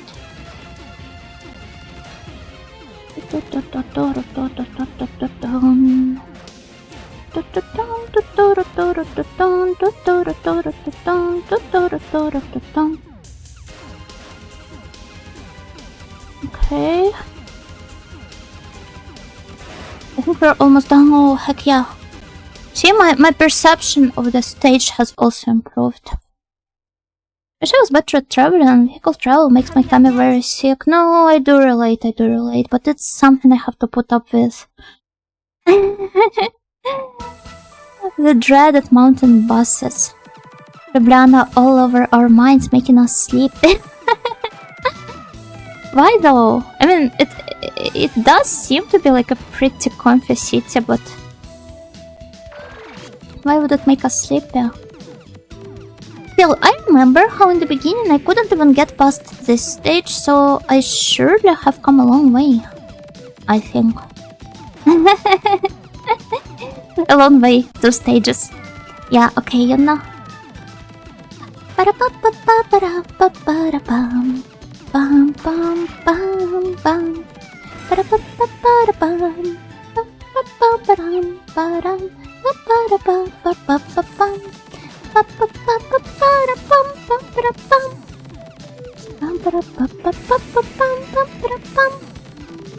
Sorry, the visuals here are just that good.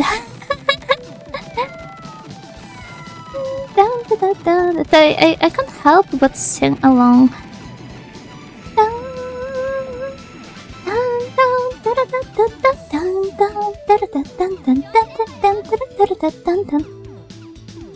A long way standing on top of a mountain. On top of a mountain made out of all the Yunos that came before you. Yeah, and I'm grateful to every single one of them. I still know every single one of them by their names. It's Yuna, Yuna, Yuna, Yuna, Yuna. How many that was already? Okay, also that was pretty bad because we died. And you see we weren't meant to. Ideally, in games like this, just a little bit of trivia. In games like this, you're supposed to avoid dying, actually, in case you didn't know. I know that it may come across as a surprise to you, especially after seeing how I've been playing this game in my very auteur way, but the rules demand that you do not die when playing video games. Even though some of them may explicitly tell you something like prepare to die. In fact, you're not supposed to die, you're supposed to stay alive and win.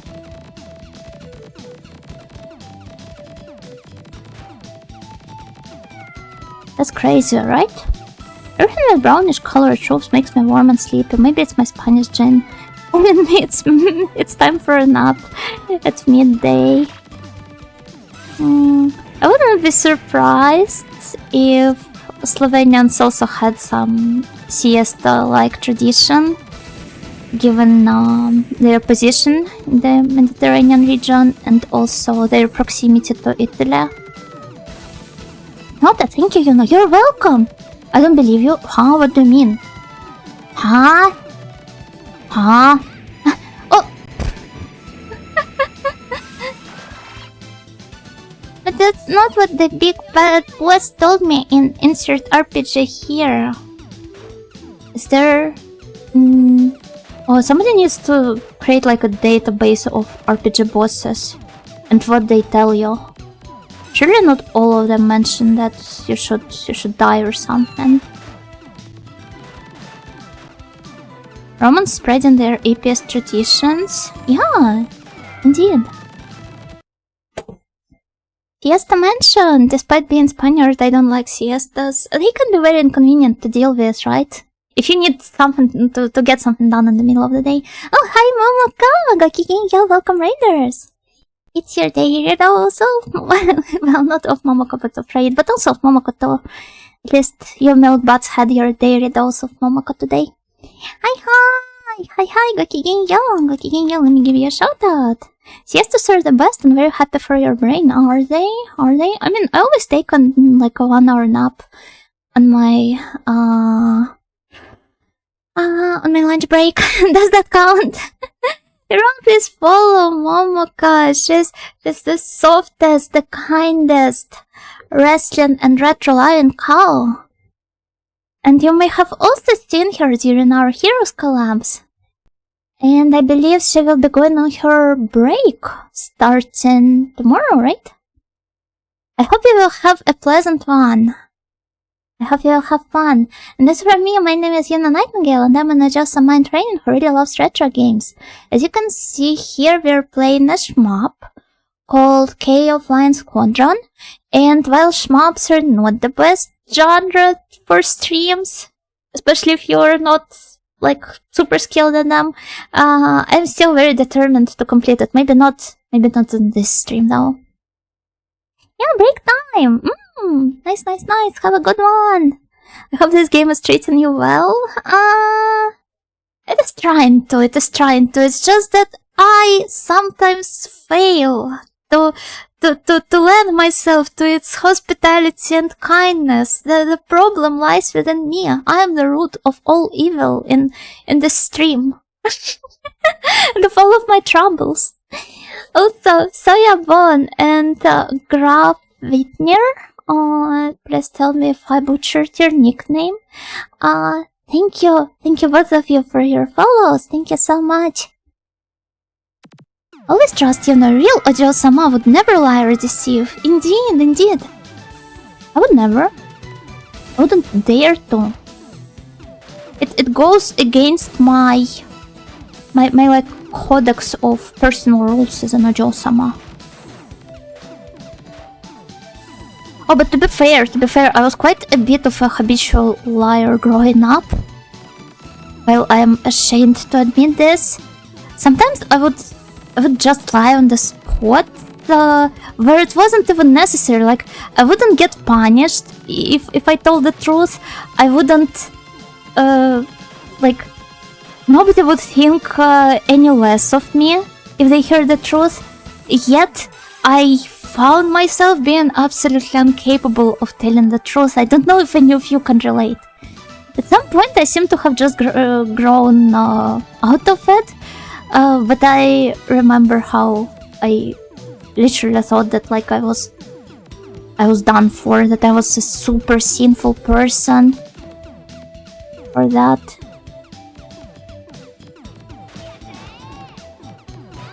No. I get you. Yay! High five! Although I don't know if it's like the thing to high five each other about, but... Oh! Did you get that little sinking feeling when you lied like that? I think it was remorse that I felt. I was the worst liar, but still a frequent one. No, I was a pretty damn good liar, and I was a frequent one on top of that, yeah. I don't know about the sinking feeling, but I remember how my mom tried to kind of like come up with a moralizing tale for me when she caught me lying at some point when I was not that good at it. And she compared like the person to an egg, which is initially like spotless and white, but the more they lie, the more it covers in like dark spots until it becomes like totally black, and it's my rotten soul or something. Thank you, Mom. She didn't use the word rotten soul, but that's kind of like how the metaphor went. And on top of that, I was a somewhat religious kid, so naturally, it lent itself quite well to all of my fantasies about being thrown into hell.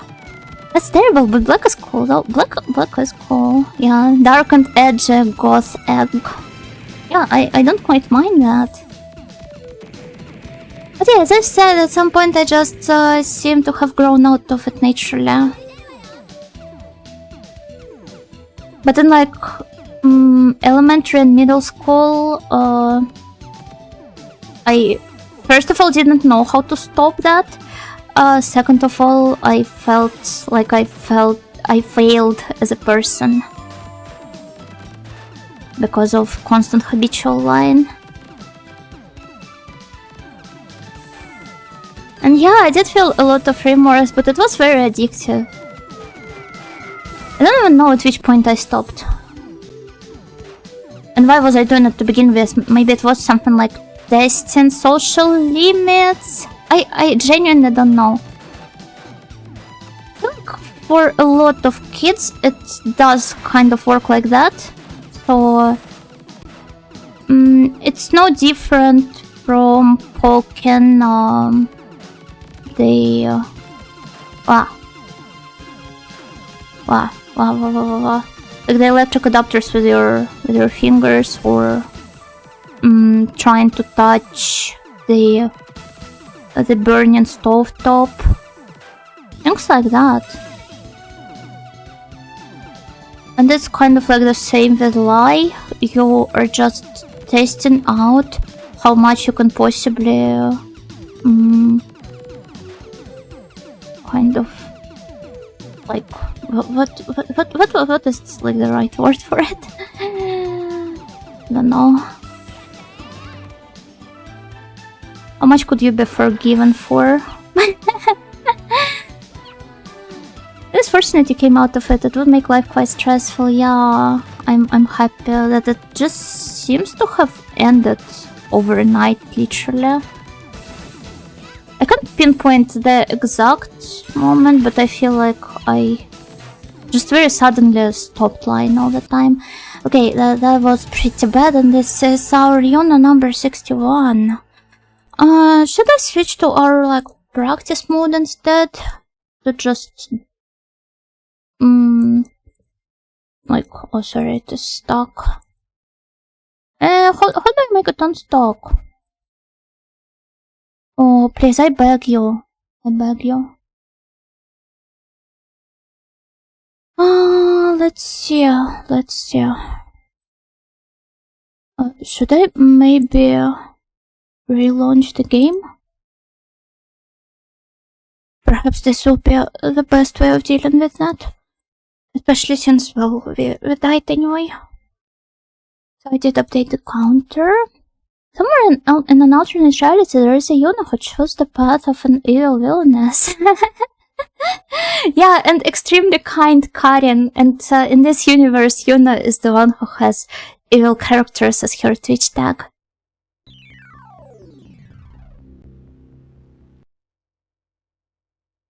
Did you watch yesterday's Brain Rotten show? Yeah, it was cool. And I went to tests to get an X team. Yeah, me too. I went for the goalkeeper position test. There was no necessity for that, but I grew up out of it. Or did I? Did you? I don't know. Sega. Oh, but your story reminds me of how there was like a guy in elementary school who I think liked me. But it wasn't like, obviously, to an extent that an elementary schooler can like another elementary schooler. And there was this one game that I was kind of obsessed with, Zanzara, the Hidden Portal. Nikki was playing it recently, so if you guys watch Nikki, you may have seen her streams of it. And at some point I brought up that I really liked this game, and this boy, he told me...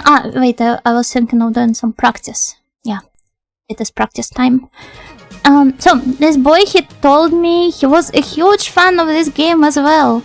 And I pulled the, like, oh, you like this band? You have their t-shirt? Name 5 of their albums. on him. I started asking him some trivia questions about the game, and like I feel so embarrassed of myself for doing that. But also, he shouldn't have lied. I was able to figure out he was lying. And when I bragged about this to my parents, like, I saw right through him, they were like, "Oh, that's not very nice of you." What do you mean not very nice? It was not very nice of him to lie and to be caught. Like, the issue is not even that he lied, but that he didn't put in enough. One up. I feel bad for the poor lad.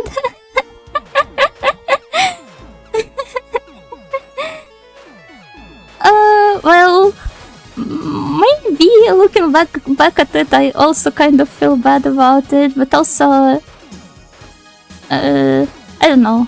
I didn't really want to socialize much with other kids, so when an opportunity kicked in and I could like talk to somebody about the thing I really loved as a kid, I was obviously very excited about it, but he didn't even pass the initial check. Can you imagine the degree of my disappointment, huh? Little Yuno sounds like quite a vicious gremlin. Not really. She was very annoyed and nerdy for sure, though. When someone tells you they're also into this or that, so you get excited to ask their opinion on some advanced topic regarding it, only to realize they've at best maybe taken a glance at this something. Yeah, although I'm very scared of being such a person myself in some regards, so I'm usually very careful about saying that I like certain things. Like, oh, can I even call myself a fan of Thing X if I haven't like played all of the games in the series, or at least like 80% of games in the series, and if I haven't, I don't know, if I don't own a ton of merch. Okay, merch is probably not the best metric, especially given like the LARPer epidemic on sites such as TikTok.com. Wait, is TikTok's domain even .com or something else? I'm sure you guys understand what I'm talking about. In the world of ojou shamanism, there are no bad liars, only the good liars and the dead. Ojou shamanism. Has Mir Shailia there wrote about it? I'm a Yuno fan, right, fellow Nightingalers? Nightingalers! Oh no! He outed himself as the fake snail. Please present your shell passport.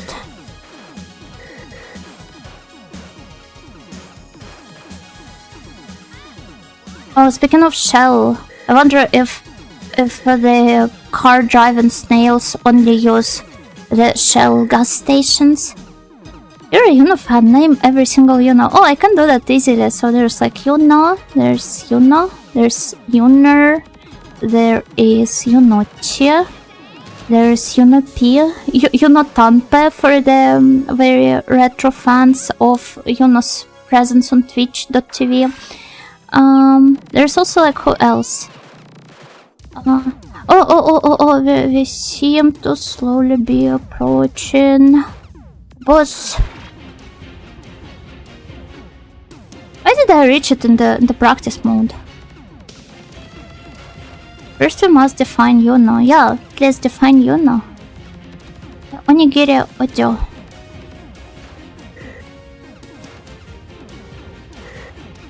Whoa! Okay, this was the fastest death. Yuno Chama. Yuno Chama. That's me. There's also Yuno Melon and Robo Yuno and well, plenty of other ones, I guess. We forgot to reload the little dragons. Yeah, but there was like no time for that.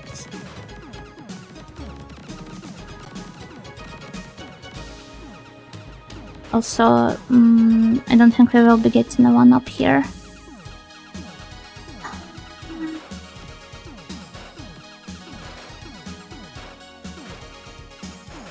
Okay. Oh. Okay, that was some pretty good maneuvering. Even though it was mostly very random.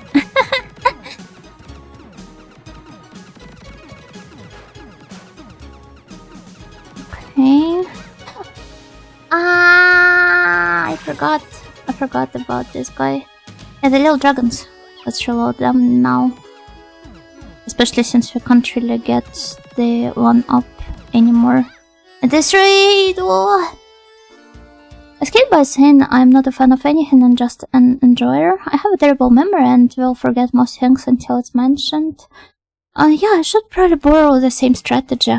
Always from the back. I mean, they appear from the same places, so it's honestly more of my fault for not keeping track of them. You can always clarify you're a fan of certain Arrow series or such. Yeah, but am I really a fan of, like, I don't know, certain things? Do I know enough about them? Game over. It was practice, so we're not counting our deaths in the practice mode, but it would be unfair to all of the dead units who made sure to kind of like go for the full attempt at beating the certain stages of the game. Wait, why did I do this to myself? Also, generic is our name. Thank you for the stretch plus hydrate redeem. Give me a second. Oh.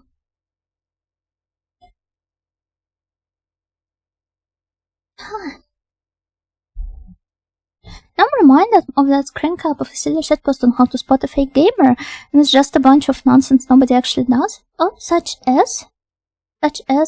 There's no such thing as real fun. You like what you like, and each of those things are an important part of you. Yeah, I do agree, but I mean, with how I tried to act as this sort of fandom police on this poor little boy, and also with how this sort of attitude on top of like outright blaming other people's this was not the round for being like LARPers online. You kind of like feel forced almost to prove your passion for certain things, to stand your ground. Does that make sense? Is this? Give me a second. I'll try extraction it now. How to spot a fake gamer? Give me a second, I'll upload it. To the stream. Because it seems to be a very, very peculiar one. So how do we spot a fake gamer? Well, we're about to find out. Here it is. Frequently pronounces video games as video games, maybe they're just Finnish. Will often say, I need help, passing this level is really hard. Then when you look at their screen, it's running Microsoft Excel 2007. Maybe that's... What was the name of that one? Strategy game that essentially does look like an Excel spreadsheet. I think it was like Aurora something. Aurora 4X? Yeah, Aurora 4X.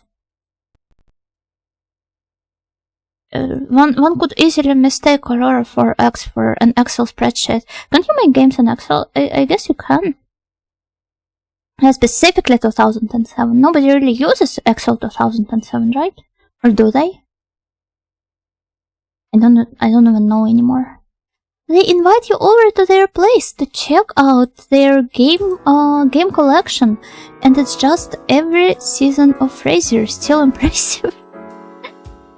Admittedly, I don't even know what Frasier is. Is it like a TV series? Sitcom. 11 series. 11 seasons. Sorry. Before Excel scares me, and I spent most of my professional career Dodging. No, you shouldn't. You shouldn't. It is pretty useful. People make a lot of fun of Excel, but it's a very useful tool. My policy is that I never label myself as anything. No matter what I like, I will always be just myself. That's probably the most honest approach one could have. True video gamers would know you can game on Excel only if you're a video gamer and not a video gamer. Video gamers wouldn't know that. Their Xbox One is actually a series of tissue boxes glued together with the word Nintendo painted over it. You're trying to tell me my Xbox One is not real? Perhaps you should take a closer look at that. When you ask their favorite video game, they respond by doing a series of skillful backflips, temporarily distracting you from having asked the question in the first place. I should borrow this tactic. I think I like it the most. Keeps a secret diary with I hate video games and I never play them written on every page. What was I asking? I don't know, man. Me neither. What were we talking about? Who knows? Yeah, the last one is real. If I kept a diary, I would probably write some more substantial reactions. Why we should sleep? Oh my word. I'll probably have to do some more practice runs, like several more, and then call it a day. But okay, let's reload.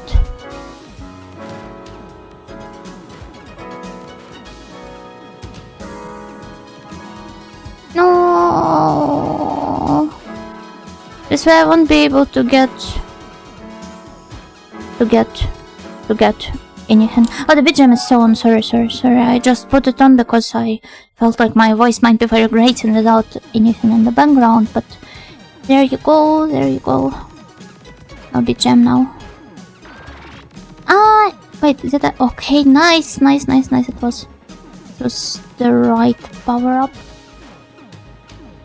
If I could animate, I would animate the monkey flip, but with you now, what is the monkey flip?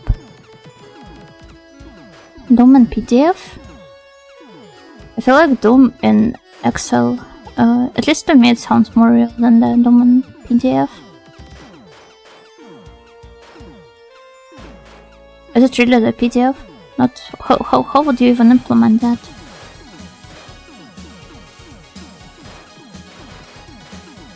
Oh. Well, the really autistic strategies are essentially just spreadsheet simulators. Yeah, like all the Paradox games, and there probably are a bunch of other ones. But Aurora's presentation is literally just that.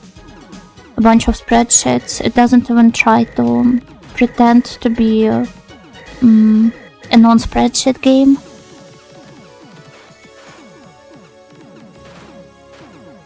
There's in fact a Doom port in Excel. Yeah, the snails on Twitch already brought it up, but genuinely find it very fascinating. How does it even work?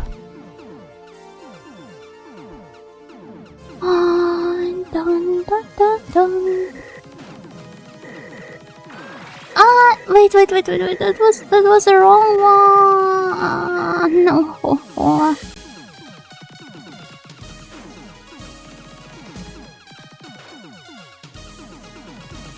Okay, I think we should still be able to handle that somehow.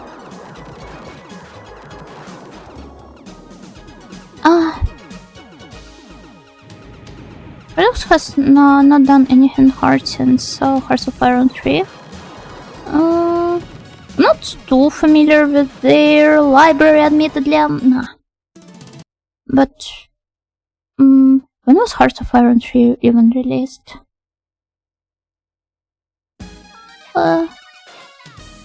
Was like from 2016 or so?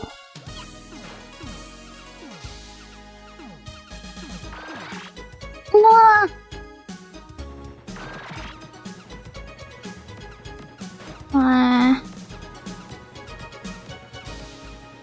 And yeah, then again, it's not like I'm that much of a strategy gamer. I wouldn't know a lot of things about them.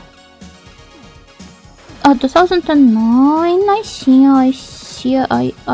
naruhodo. Oh.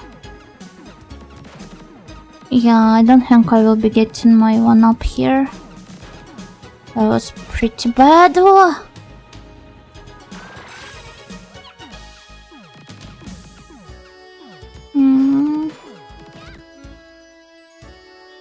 Isn't like I thought Stellaris was pretty difficult, no? Kinda strange that the sequel of this game is a 2D platformer. Yeah, but I don't know, maybe they felt like exploring some new horizons. I don't know. And also, hello Lorenzo, Gokigenyo. Welcome. Tabletop, it's tabletop, but famously Battle for North Africa has you track of operation rate of fuel. In a tabletop game? Sorry, I just... I have never played any tabletop games, I think. So... the complexity of some of them, it never ceases to amaze me.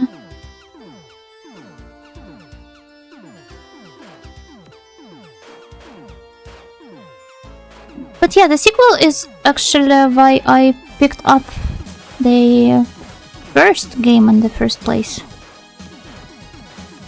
Because I wanted to play a cute platformer game, but it meant that I had to make it through the huge map before. Does it make any sense? I hope it does. I hope you're also inflicted with a terrible disease that makes you play video games from the very first installment. It is the sequel? Yeah, I think it is the sequel.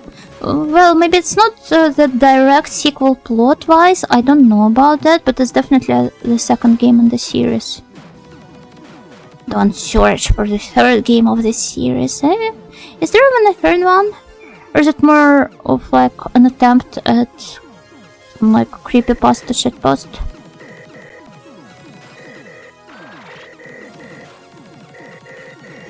Okay, there we go. Oh, there is a third one? Oh, it's a party game. Okay. Oh, that's so nice.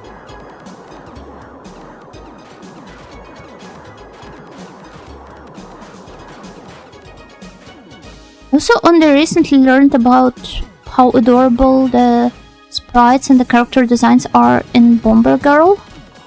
And now I'm somewhat tempted to play it, maybe not on stream though. I don't even know what the gameplay is like on Bomber Girl. Is it like the same as Bomberman? But with cute girls? I legit don't know, sorry everyone.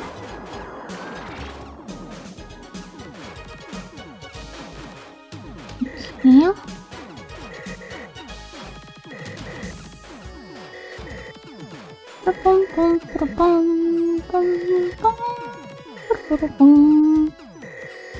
Oh yeah? I think it's also fan service heavy from what I've heard, no?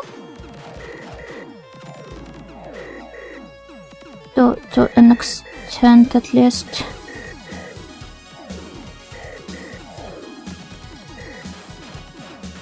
Okay. Nice. I'm making it out of here. Bomber Girl is the Segs spin-off?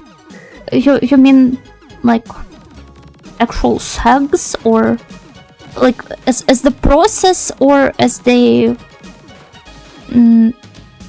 huh? What killed me? Game looks fun, yeah, it does, I guess. It is a weird game. Wait, so you actually like small bullet? Yeah, a small bullet. Tragic. Karen really enjoys Bomber Girl. Oh, Aku has a warm tattoo. Aqua. Is it one of the girls in Let me look it up. Bomber Girl. One of the most toxic arcade communities? Why? Shouldn't they all bond over their love for the cute girls? Luisa Aqua Blue. I can't see her tattoo here, but I'm choosing to trust you. Continue without supporting. She's a Ruriko. Oh, what's that? Pine. She looks like Riona from Senran Kangura. Genius idol Pine-chan debut gacha. Wow. Chigusa. Oh, wait. There are many Mesugakis playing it and being toxic. So Mesugakis are playing the game about Mesugakis. Okay, this actually explains it. Bobber Girl. That's a game for Janko and Alicia. Bobber Girl.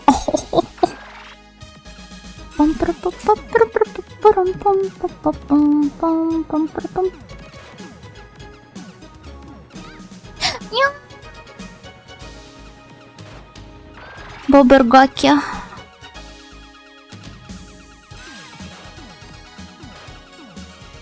Hold on, you. Well, I've only seen 30 words on stream. They're banned, and Inojo-sama is not supposed to utter such foul words. What killed me? The bullet. I mean, I did see it. They ended Shiori from Tokimama. What do you mean they did? My god.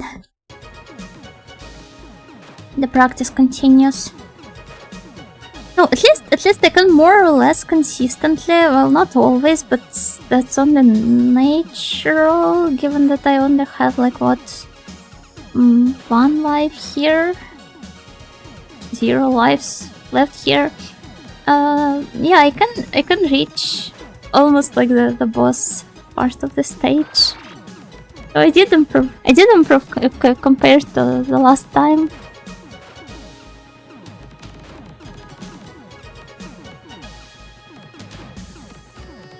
But wow, Bomber Girl having one of the most toxic communities in arcade gaming is definitely a surprise to me. Though, as it was kindly proposed by one of the snails, if you pretend they're Mesugakis, then it becomes fun and even somewhat enjoyable. I think the enemy bullets would be easier to avoid if they just made them more visible visually. I guess, but then again, I'm not in the position to complain about it. It also has to do with my like reaction skill, which I don't really have a lot of. So it's reaction even a skill. I think it is. You can. It can be improved, right?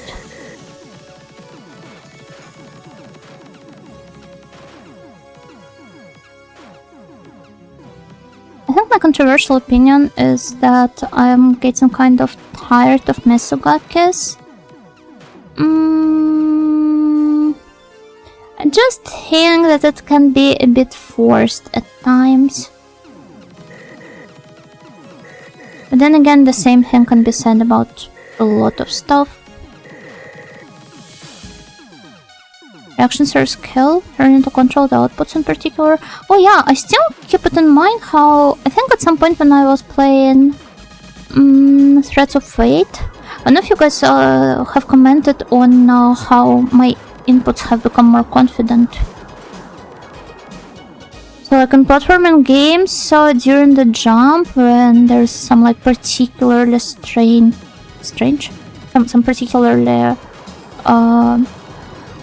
particularly difficult section, I would often find myself trying to change my position mid-jump, and like I simply didn't trust myself enough, if that makes sense. And nowadays I kind of do more, at least I would like to believe that I do. So I guess that is something to be proud of. I guess that is the gamer sense that you snails were talking about.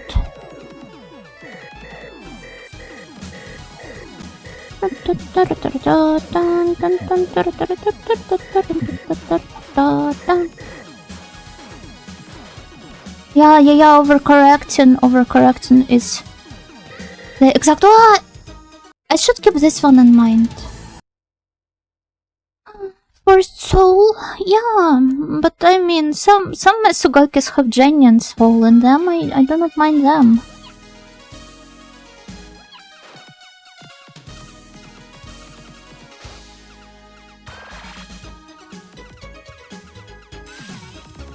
Is it really the one I need to pick up? I don't think so. No, I've collected all their own power-ups.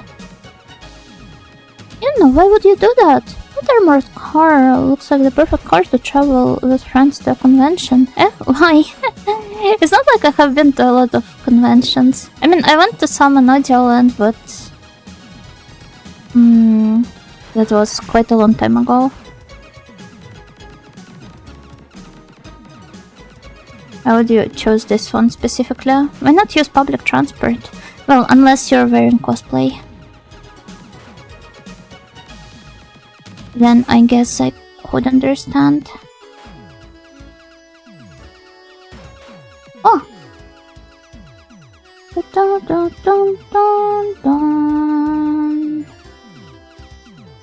Okay, here. I'll have to. Oh! Okay, we somehow persevered. We've made it. I actually wonder if maybe the home and dragon bullets would work better here.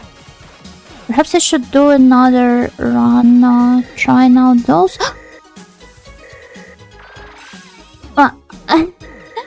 It was a good opportunity for me to pick it up now, but up.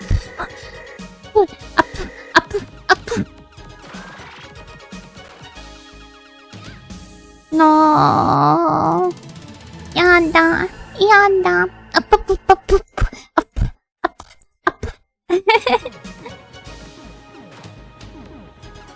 Okay, so yeah, on this practice run, we'll be picking up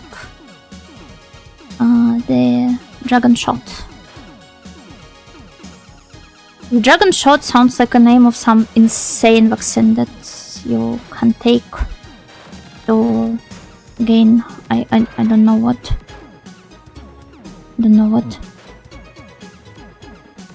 Eternal longevity and prosperity and something else. The game is just trying to be nice by giving you more opportunities to swap. That's true, and I seem to be neglecting all of them somehow. It's pretty sad. That's just how things are. No, I thought that maybe I would grab the dragon shot here. Yeah, some kind of ginger entrance. Antioxidant strain. True. Dragon shot, yeah. Oh. I mean, ginger shots are a thing, right? Punch to the liver.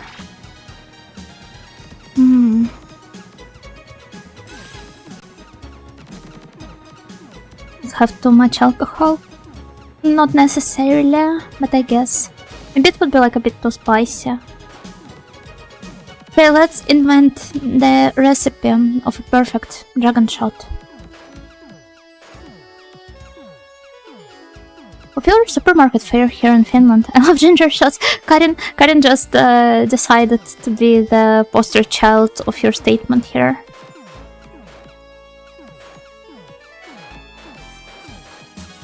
It's going pretty bad. And I switched to fast inputs somehow. Searching dragon shot on Google gives you a drink and a martial move from a manga. Maybe they invented both? That's why they knew. They're good for you. Is that so? Didn't know that.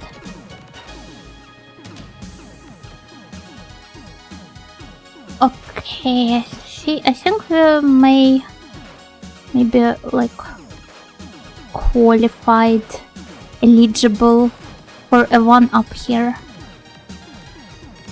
We're bureaucracy maxing tonight. Invent a recipe. I suggest horseradish. Oh, horseradish is a good option. And you could also add... what would serve as a base for it? I'd say some vodka or something with like a very strong kick.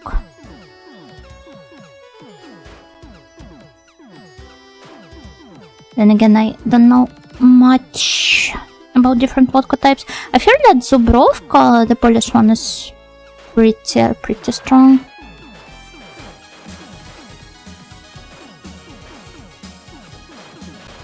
Chinese beer, but beer barely offers any kick, no? It's like, how many degrees max?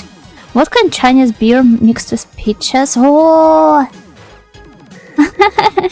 I don't even drink, but this sounds very interesting. I remember getting them a lot when I still worked in retail. I vainly hoped the immunity boost would protect me from the plague as customers. I remember how I used to work at like a place where there were several like couriers from more southern regions, and they were not used to all the cold, so they kept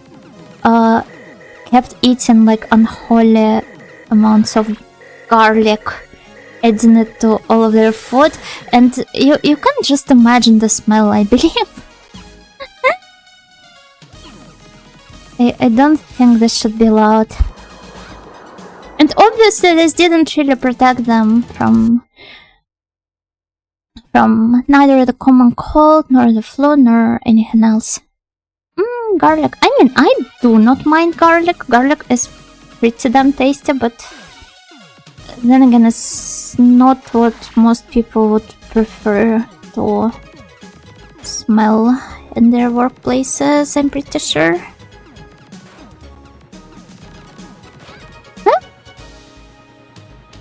Some hope to hang on to each other. Wait, where was that from? I think it was some post-punk song. Not the post-punk, but post-rock song. Oh. I see Peaches since it's in the Chinese story of Son Goku, since Peaches made him immortal. Yeah, Peaches are a perfect fit for this. Garlic, I guess you're not a vampire for sure. I mean, when I was a kid, my mom forced me to wear like this tiny box filled with garlic on my neck to kind of like protect me from the seasonal infections. And whenever I talked about it to any of my friends, none of them seems to have had such an experience. Some even proposed the idea that it's just me and some Romanian peasants in the 19th century.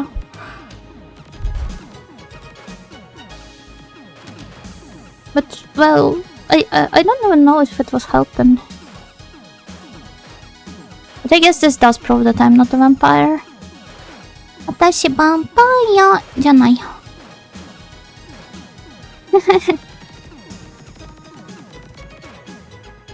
Plot twist, they were actually trying to protect you from the vampires. Yeah, I also think this was the case. Because I'm pretty sure this sin didn't really help against any common cold. But I don't know, maybe some of you may have had a similar experience growing up. Especially those of you from colder regions. No? Am I the only one? Garlic helps more consumed internally. It was both for me. So like she would make me eat cloves of garlic. Sometimes if she was kind enough, it would be like the garlic on bread.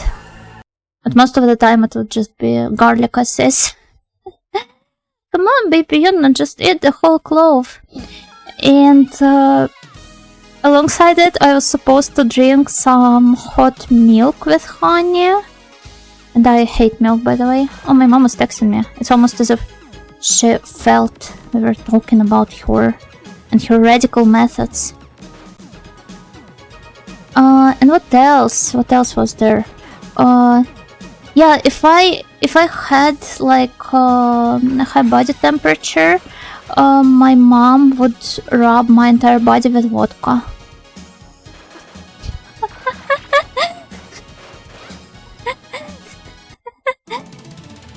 The weirdest garlic thing I've seen was a classmate that said his mom would put whole garlic cloves in his nose when he got sick. Oh, poor lad, I get him. Really don't know what to say about all this. Yeah, me neither. And I think rubbing a kid with vodka is like is pretty dangerous, especially if they have high temperature. And the nose, oh my god. It's awful. A toast, drop a little garlic on it, add olive oil, intense and tasty. I developed the taste for it as I grew up, but as a kid I absolutely hated it. And honey milk was even worse than that. I still can't drink any milk as is. And I can't drink any like milkshakes if I can feel the milk in them right away. So pretend this never happened. Not to be done with open fire nearby. Oh my god, imagine the spontaneous combustion of a baby.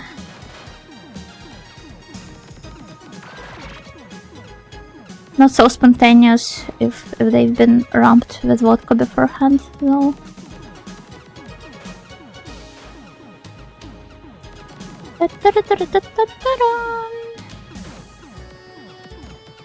But yeah, that's very Slav mom core.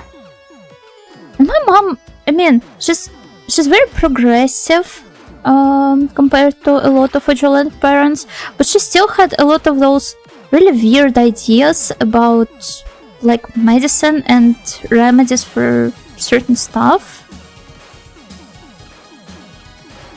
Also, she was, for some reason, she had this idea that I had to drink soy milk as a kid.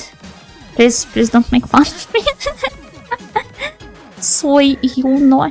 Oh.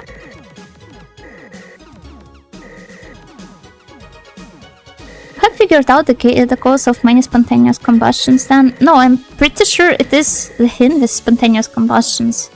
Like, genuinely, some people with alcoholic addiction, they can sometimes just like self-incinerate. However weird that sounds. Soy milk. I only resorted to that when I needed to go low sugar. No, I was like, I don't know, 1-2 years old when she made me drink soy milk. She was like absolutely sure that my growing body needed it.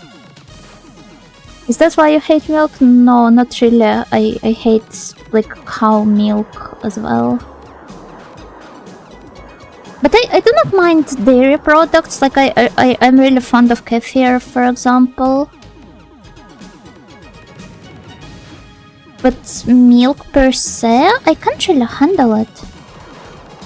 Ojou, yeah, ojou. That's me. That would be me.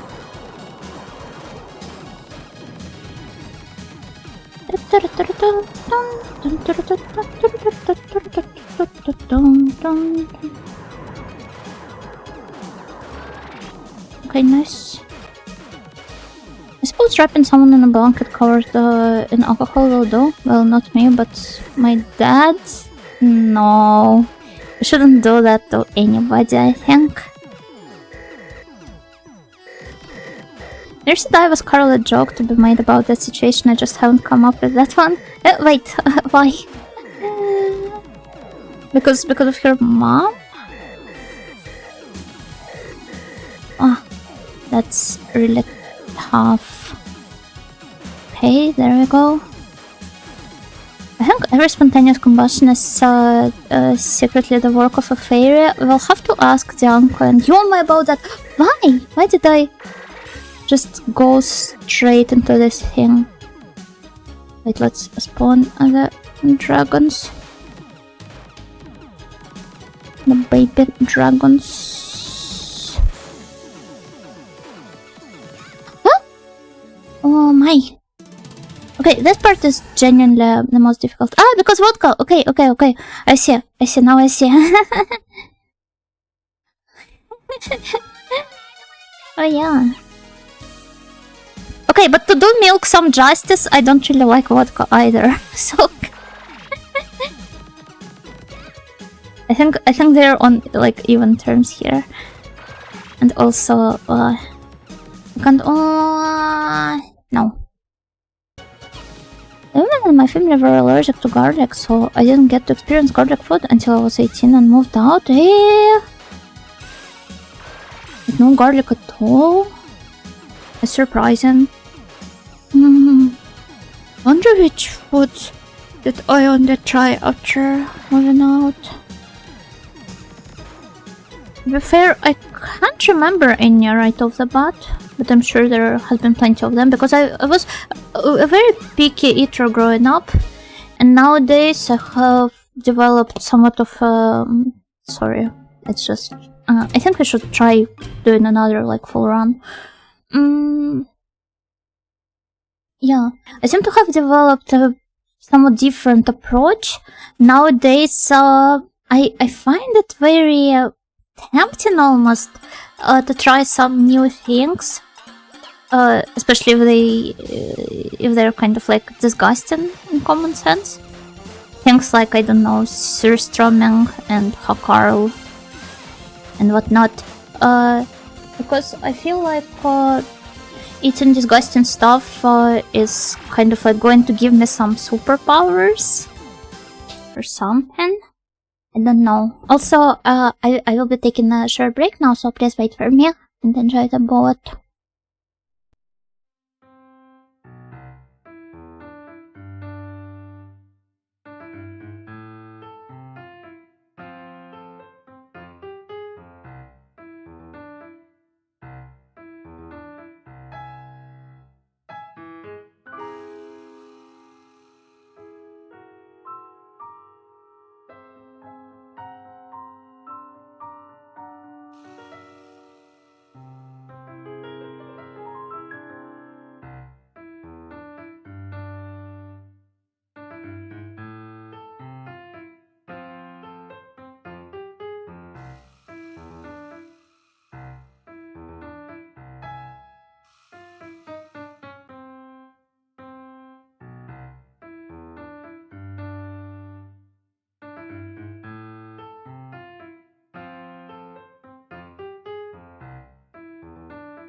back. I am back.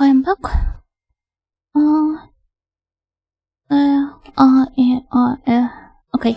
Yeah, I was thinking of doing one more normal run. Let's see how far we can get, and I think maybe or maybe not we'll wrap up after that because it's pretty late already. Hi back and Rocket, so nice to meet you. Welcome back. Thank you. Such a mature mindset. That's our audio-sama. I don't even remember what I was talking about before the break. Stanko Fits, Kokikinyo, thank you for the follow. Thank you. Oh, hi Riona! Oh, welcome Raiders! Kokikinyo. Wait, give me a second, I'll give you a shout out. I just started a new, fresh run at Keio Flying Squadron. You did a lot of crime? Oh, that's funny, because earlier today on the stream, a topic of last meals popped up. I hope this one didn't hard lock you into the death row prisoners scenario. What sort of crime did you do? And also, Gokigen your Raiders, welcome. My name is Yana Nightingale. I'm an ojou-sama in training, and I'm a part of Riona's streaming group Retromantic, who is full of cute girls who really love retro games. And as you can see right now, I am playing Keio Flying Squadron, which is a shmup, and a really cute one at that. And I'm slowly but diligently improving at it, hopefully. I played Thief 2, so I killed people and stole things. Wow! I remember Yuma played Thief at some point, but I don't remember if it was a Thief or Thief 2, or I think it was like Thief Gold or something. Did you have fun? I hope you did. It sounds like exactly your kind of fun, so I do not doubt you did for some reason. I wonder why. Do I have such an easy time believing that you would have fun committing crimes and stealing things? But yeah, if you guys, including Riona, the best guy of them all, what am I talking about? If any of you feel like taking a break after this long stream of yours, then please feel free to. The best guy, yeah, the best guy. Yeah. So don't hesitate to take a break, go grab some water, a snack, or simply go to bed. Thank you once again for the raid.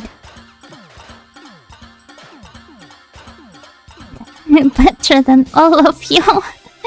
Oh no, we have entered the best guy Olympics. Does anybody mind Riona taking gold?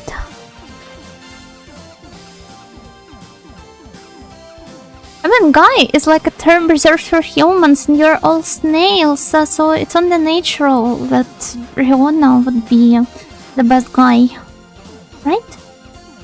Given her human nature. You even have to challenge Riona.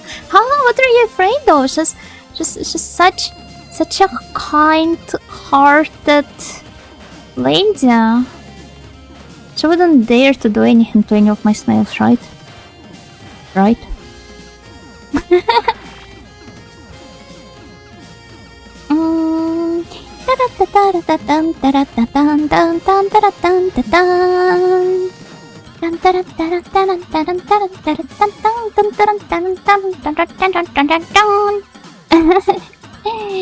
Okay, we're approaching the end of stage 1. Salt you? No, never. I trust Riona not to commit any atrocities against my snails.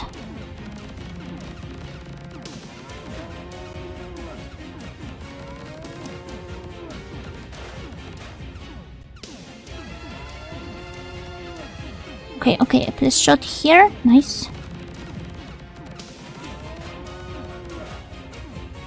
I think the the tour and the gun should also be gone soon. Okay, there it is. There you go. No, Riona, don't! Would you really hurt the snails? I refuse to believe this. Also, Riona, you should really watch Ship Detectives. It's such a good movie.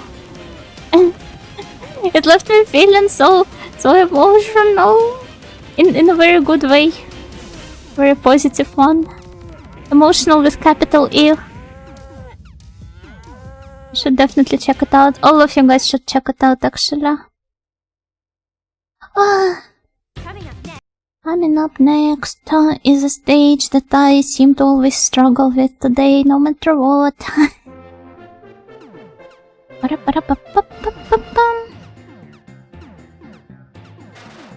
Wonder how many lives in total we can gather. Like, is there any cap? There should be one, I think.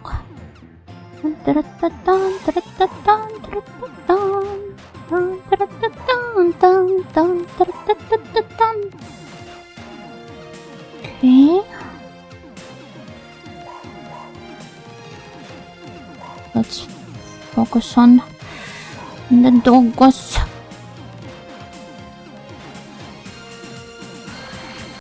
Okay, the powered up shot, nice. Hopefully it will cover more of the screen now. Nice.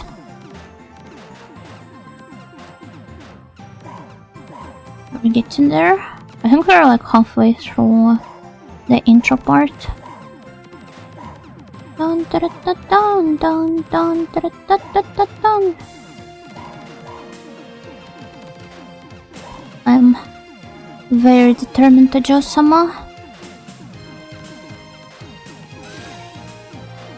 Okay, nice. But let's not jinx it. Thank goodness the snails are not ghosts. Imagine the double weakness to salt. The snail ghosts.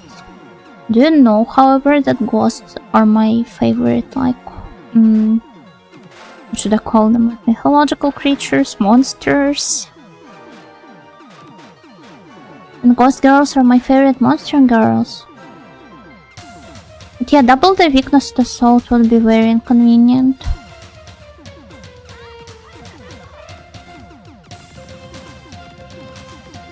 I need to draw a ghost knight and snail for the Halloween. I don't remember if there was a ghost one actually. There was like a Dracula one, a mummy one, a Jekyll and Hyde one. I don't remember the rest. The zombie one also, I think. And Frankenstein. Or Frankenstein. I don't remember if it was a zombie or Frankenstein. Rather, Frankenstein's monster, please. I beg your forgiveness here. Have you ever played Ghostmaster? No, I don't think so. What's that?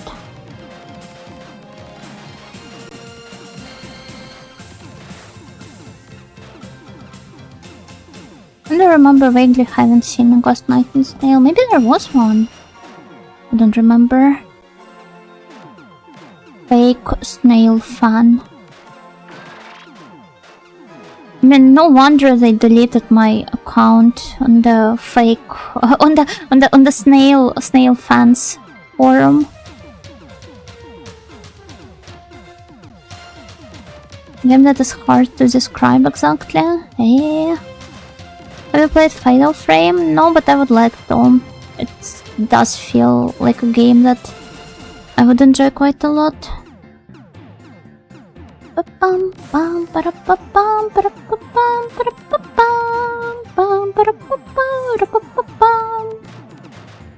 could they do that? There aren't many snail fans even left. Because my account there was rather inactive for quite a long time. So I think it was just automatically nuked for inactivity. 5 lives, that's pretty good. Let's try to not spend them all here. Strategic and puzzle game where you command a team of ghosts to scare humans and solve puzzles. Oh, that sounds really fun. Is it like a retro game or a modern one?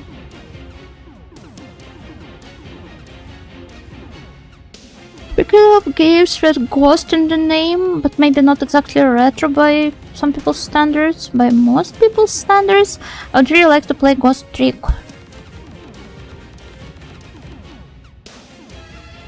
Actually, even though the retro status of the platform is very debatable, I would still love to play a lot of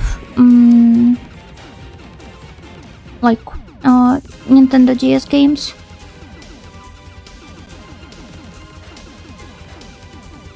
Did you see this maneuver?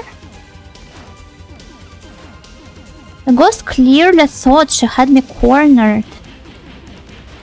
More than that, I'm pretty sure that most of you thought the ghost had me cornered. And yet, here we go. Ghost Trick is so good. Yeah, I really should check it out. I wanted to play that for a long while now. I just keep forgetting to. Maybe the ghosts are stealing your enemies or tricking you. Does 2003 count as retro to you? Oh, absolutely, yes. I'm pretty sure that the overall consensus is that anything up to 2007 is fine. But I would rather not get into the discourse here. Rather, 2003 is absolutely retro, so yeah, it's fine. It's not London Gothics, it's Londonian Gothics, because it's an adjective. Never, I don't think... That's great! Keep it up! Does PS3 count as retro? I am not. I am not taking this bait. I know, as they say, bait used to be believable. That's exactly what I think of your message.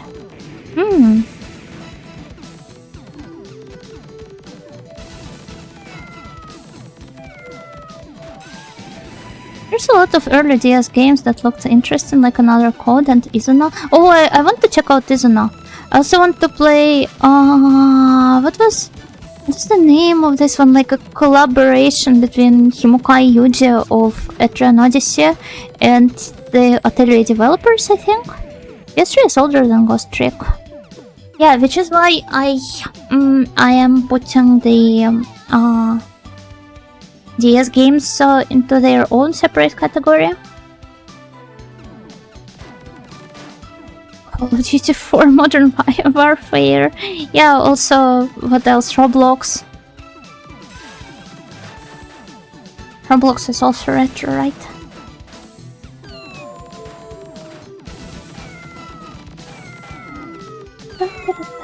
Oh, one of your favorite games? That's nice. Judging by the fact that it's a PC game, I'm going to assume that it's a Western one, right? Ghostmaster. I've never heard of it. I wonder if maybe like any of my friends played that.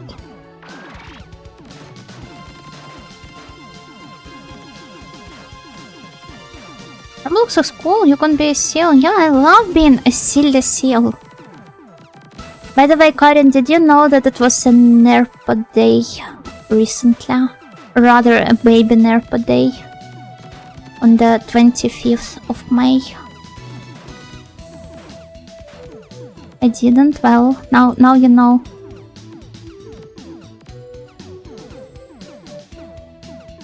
I missed it. It's okay. There is a Nerpa day every day. Don't worry. Roblox 2006. Yeah, which is why such seasoned retro game enjoyers such as Karin and I have been enjoying Roblox aplenty. Oh, may I please get this one up? No? Truly tragic. Why? Yeah, first one up. I'm not taking the bait. I proclaim this is the run of not taking the bait. This applies both to chat messages and to one-ups placed to some very inconvenient places.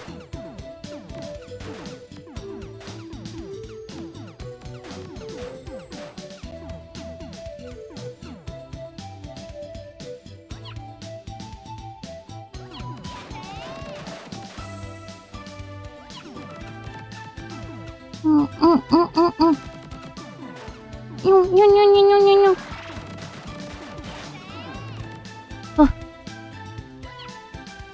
And ojou in 50. I don't know what's that meters. That's not a meter though. I'm really bad with those like historical measurement units.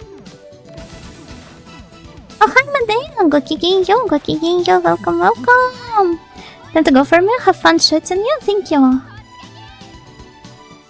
Thank you! Bye! Hello! Okay, we're about to face the American fleet.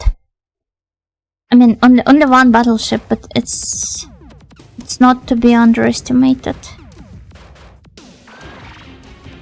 Alright.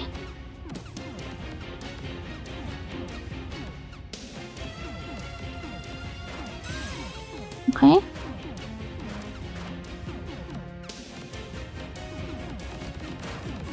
Let's see if we can maybe kill him right away. I don't think that's possible though.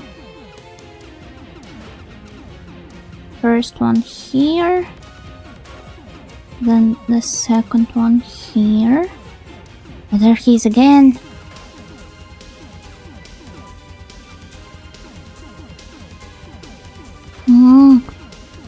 Need to make sure my projectiles hit him from here, but I don't think that's possible.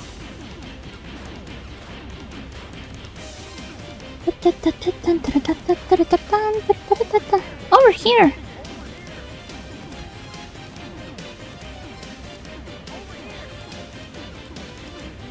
Hey, what are you aiming at? Hey! Okay, over here. Thank you for speaking American to me. In my own chat. However, I'm afraid I don't speak American. So I don't understand what you're talking about. I also went out of my way to disable the live translation on YouTube, which is apparently some new feature. And the live translation of chat. It exists, apparently, as I have just learned today. Over here. But yes, it was earlier said by one of the snails. It's very nice of the bosses, to let us know where exactly we should aim. Is there auto-dubbed Yuno? I am dreading to imagine what that would sound like.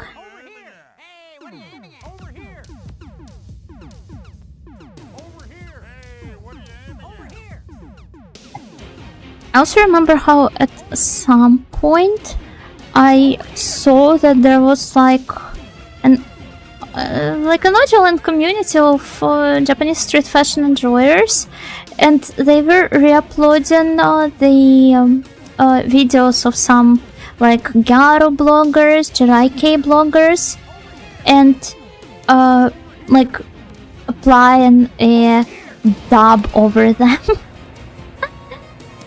And I had a thought cross my mind: what if somebody does the same to VTuber clips? I do not think anybody would dub the entire stream, but what if it is a thing with clips? Obviously, I'm not talking about some like VTubers of my scale, but rather about some really big ones like Hololive or Nichi Sanji or some popular Western indies, which is, I don't know, Mint and Nokia and others.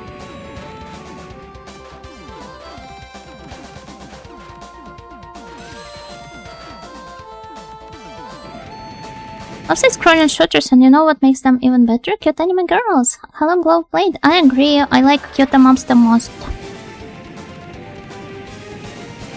Finally, we can auto-dub Yuno to Japanese, so you cannot understand what she's saying like a real VTuber.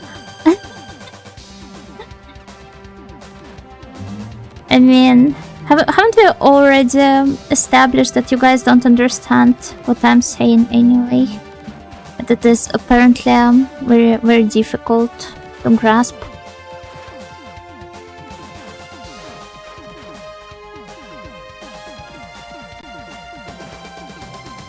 Imagine a side the cheap TV dubs where one guy voices literally everyone. Yeah, the voice like that. I don't know if they did it in your country, but it absolutely sounded like that in mine. When he was also live translating stuff. So it sometimes took him quite a while to catch up with the lines, or maybe adapt some puns. Yeah? Oh, nice! What? What do you mean what? Miguel, thank you for the follow. I'm so happy it seems to have been the same guy for all of us. 1 up? Oh, I wonder what did I get it for like all of the... No, I don't know.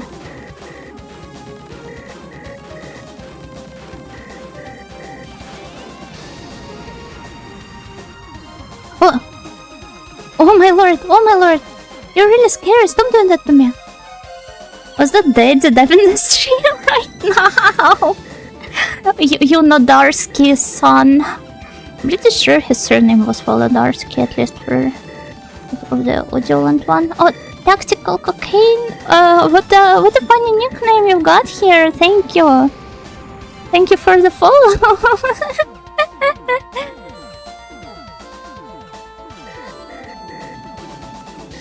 Wow, isn't that cool that we've got like the 1 up? I'm so happy. That's like something Joanna would say. Tactical Cocaine, yeah. I also thought about that. Maybe it's even one of your viewers.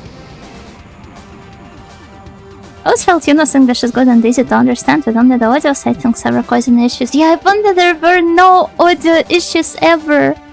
Imagine if one day we all woke up in a world without audio issues. Oh heck. Just how cool would that be?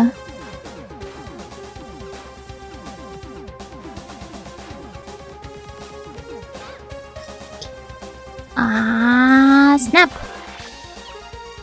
It's fine.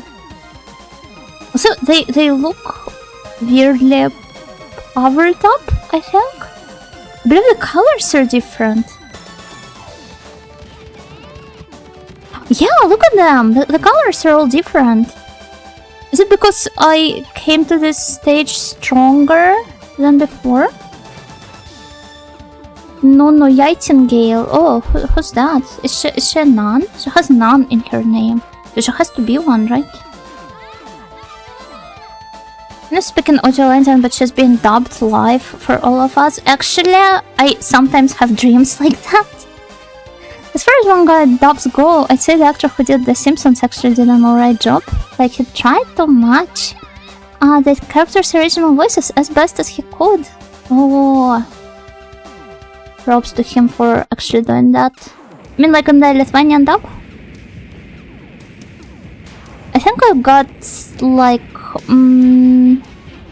a video on my For You page on YouTube recently that featured the same scene from The Simpsons but dubbed in different languages. And people in the comments were bragging about how good the translation was to like their language. And as a nun sounds kinda amazing. Wait a second, I've got something for you.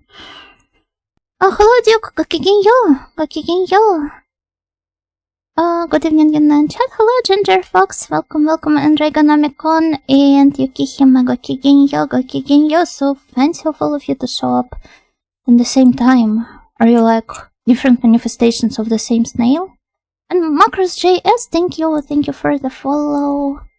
Who is this Yuno Nightingale? I don't know. I don't know. But where's my non-drawing? I can't find it. I think I only have it on Twitch. I hope you're doing well. Yeah, I am. Snail burst of some kind. Okay, I might have to download it from my Twitter. The Japanese King of the Hill dub is legendary for being good. Oh, I think I saw some like discussions on Twitter about how there's apparently a very heated discourse about whether King of the Hill is to be enjoyed in the original or in the dub among the Japanese fans. If you're a nun, can I have swaggy praised gear? Sure. Why not? Okay, I think we're approaching the Yunnan. Where is she though?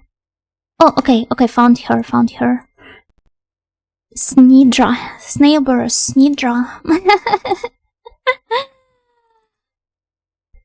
I love all of the options. Okay, here is the fabled Yunnan. She seems to be a bit of a messy eater. I don't know why she's covered in all that red stuff otherwise, but it's okay. I'm sure she can learn some manners over her time in the nunnery. Good theme, thank you. They have dub versus sub arguments there too. Yeah, they do, and Japanese translations are kind of like a meme on their own because they all. Don't. I don't know if you've heard the honking or not, but it really scared me. Tomatoes are difficult to eat. I don't ever eat tomatoes. I hate tomatoes. No one ever gets out. I don't eat tomato sauce either, and I don't eat ketchup. I absolutely detest tomatoes and all of the derived products. What if we get burgers on the trip? Yeah, huge burgers, just like the one I drew before. Cute and deadly. Well, yeah. I could murder some people, alright. Try to feed tomatoes to Janko? I wouldn't do that to her either, because she's a fellow tomato hater. She hates milk, she hates tomatoes. Yeah, those are perfectly normal things to hate. Maybe it's a fruit punch? Perhaps, or maybe it's the lingonberry jam from IKEA. Have you ever had the lingonberry jam? It's really good. Oh, I also remember how Karen sent me the cloudberry jam. It was also really nice. What about Tilk? Tomato milk? No, thank you. You can drink this one if you want to. I wouldn't dare to.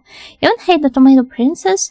Tomato Princess is a character. She's not a tomato-derived product. She's alright in my book. She's cute. Scary Yunner. Oh, very scary, but also very beautiful, I think. Lingonberry is very underrated. Yeah, I do agree, but I just think it's more difficult to kind of like obtain, procure in some countries. Procure.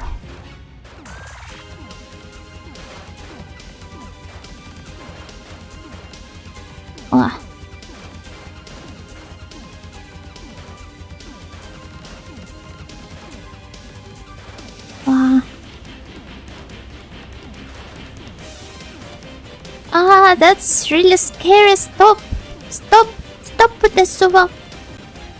I can't even aim properly. No.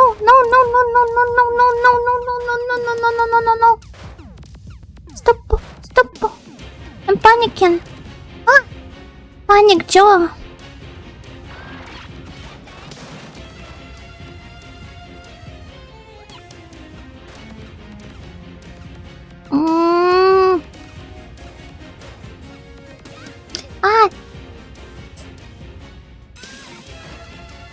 Oh wait, is the wrong one? It's the dragon power up. They forgot to bring the shot power up with me to pick it up. It's so over. Oh, damn! It was going so well up until now. Oh.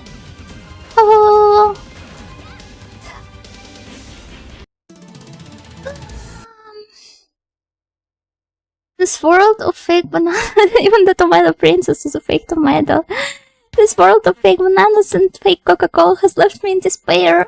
Were you able to find that one? That's about Sensei drawing that I've mentioned before. I also don't like tomatoes, saying for the solidarity. Thank you. Thank you for your immense support of my cause. Pomegranate molasses is... I feel like it works better as ingredient in some stuff. I think I've never tried using it on its own. You really panicked here. I kind of did. But tomatoes are delicious. I mean, it just means more for you to enjoy, right? Lingonberry is great, but the IKEA we have here in the US don't do justice. Well, that's dead. Only those pure of heart can enjoy the right lingonberry.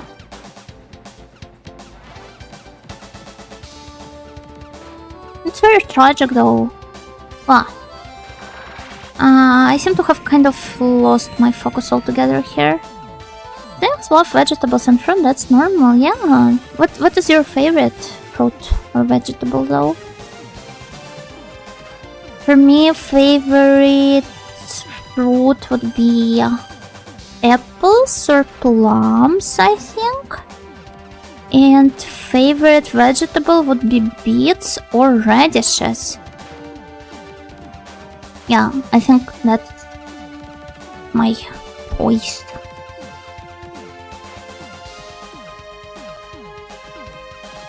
It's way too broad, I like most of them.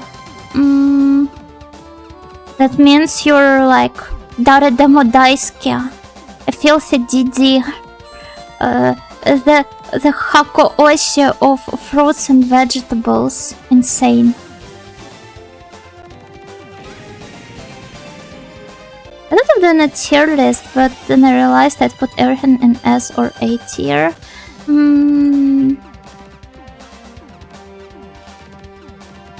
Wait, are there any fruits or vegetables that you dislike? I'm watermelon-centric because I tend to have them only in the warmest summer, which is when I'm at my happiest anyway. I see. I think the reason I like root vegetables so much is precisely because I can have them in winter, when which is my favorite season in turn, I guess. Pear, melon, or bananas are top. Oh, pear is also really good. Melons, I'm not really a big fan. Bananas are nice. Bananas are a very convenient snack to have because it's like they come pre-packaged by nature. Oh! What kind of apples do you like? Honestly, I can enjoy both sweet and tart varieties, but I think my favorite one is probably Golden Delicious. I do not mind giving a taste to some other varieties, but Golden Delicious is my favorite one, my go-to staple. It's very good for baking, I think. I don't think it's tart enough. I feel like for baking, you would need some of the more sour varieties that actually like bite back at you, if that makes sense.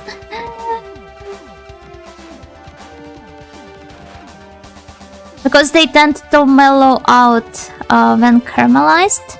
Yeah, like Granny Smith, you probably haven't had it, but Antonovka. There are a lot of them. Oh! Ambrosia are your favorite? I think that's called tart. Yeah, I mean, I did call them tart before that. So I wanted to go for some different adjective, kind of. Apple tier list one. I'd have to buy a bunch to try them out before that. But also, hello, Sleepy Zelos. Gokigenyo.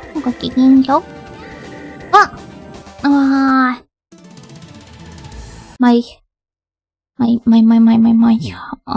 attention is all over the place. I do appreciate apples immensely too, because I love apple cider to the point of having tried to make some myself on occasion.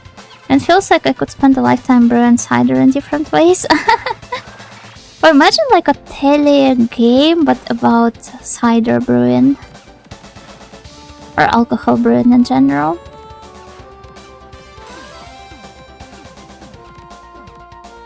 I don't know how actually difficult it is though. I feel like cider should be somewhat easy to make, right?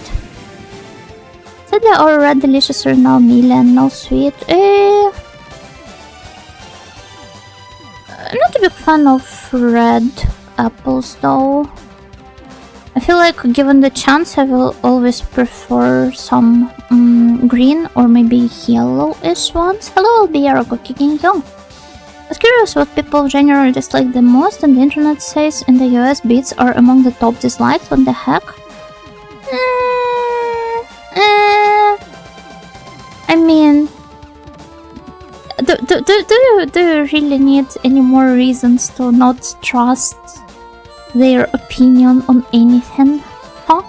Huh? These are the best, easily. I decided broccoli and Brussels sprouts are my favorite veggies. Yeah, I really like broccoli too.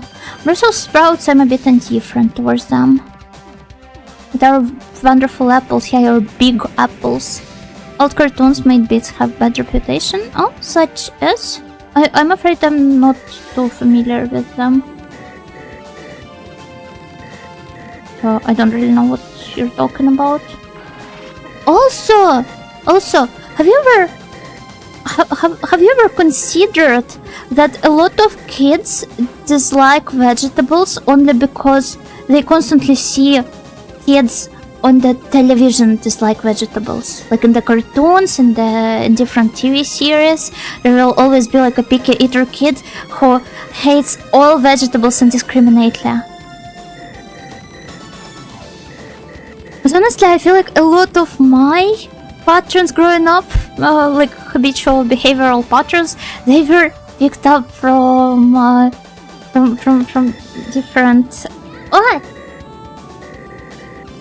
different content/media I've interacted with.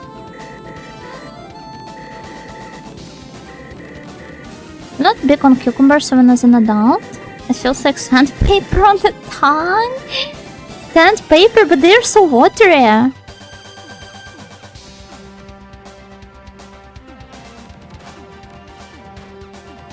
Oh, how come? It's so strange. I've never seen a cucumber be compared to sandpaper before. Bitter melon is too bitter for you? I don't think I've ever tried bitter melon. What came first?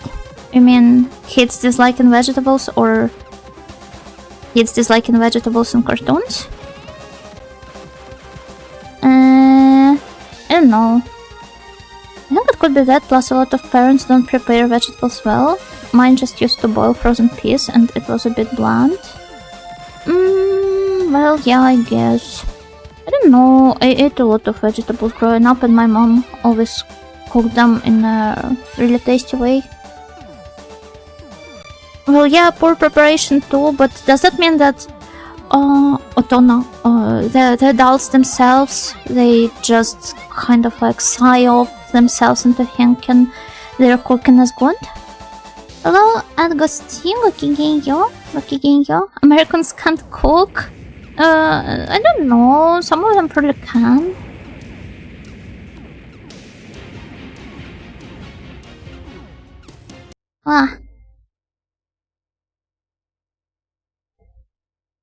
What in the background looks like Moomin? Oh, sorry, I missed him. My oldest friend said his mom boiled vegetables to death. Yeah, I imagine some people just eat very poorly cooked vegetables and they think this is how they're meant to be enjoyed. This is something you can enjoy at all to begin with.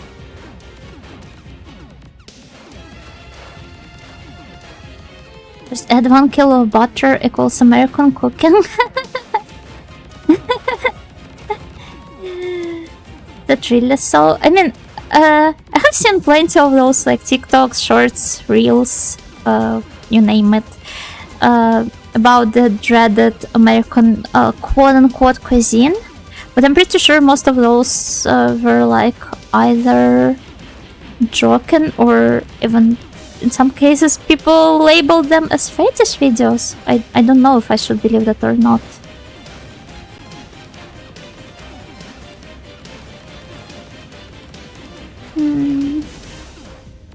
That's French cooking too. Yeah, that's also true. And yet French cuisine is considered to be so high class. Very elite almost. So perhaps the problem lies within something else and not just the butter.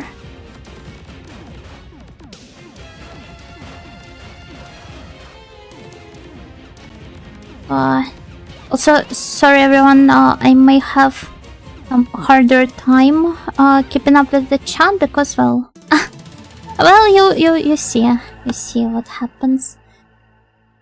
Maybe it's a cultural difference, I don't know. I don't remember particularly hating vegetables growing up. I guess it also differs on like family to family basis. Probably. Maybe. Food used to be more rare and expensive. They ended dying to save lives from malnutrition. Well, yeah, but nowadays it's not quite the thing, right? So should be different. People don't wash them. What, vegetables? People don't wash vegetables? No, but you got to be lying. Wait, is this why a lot of Americans, I think this was our final round for today, and I also need to update the counter. 62. I'm pretty sure that like when the discourse of the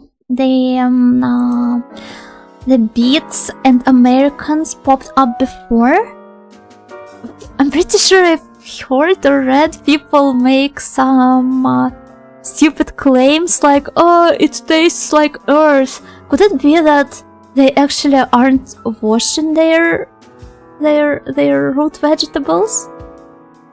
The British say American food is almost stupidly sweet. I've never had it, so I wouldn't know. But then again, it's not like I had a lot of British food either. Also, Strange Plus Hydrate, thank you, Generic is your name. And thank you, The Devil That Cries, for keeping up with my streams for like 7 streams already. That's a full week of Yuno. It's impressive, I'm gonna lie, reading chat and playing a game like this where you have to focus so much. Yeah, it's a bit difficult indeed, but hopefully I have been doing a somewhat good job at it. August, thank you for the follow, thank you. We do wash our veggies, but maybe some don't. My family always did.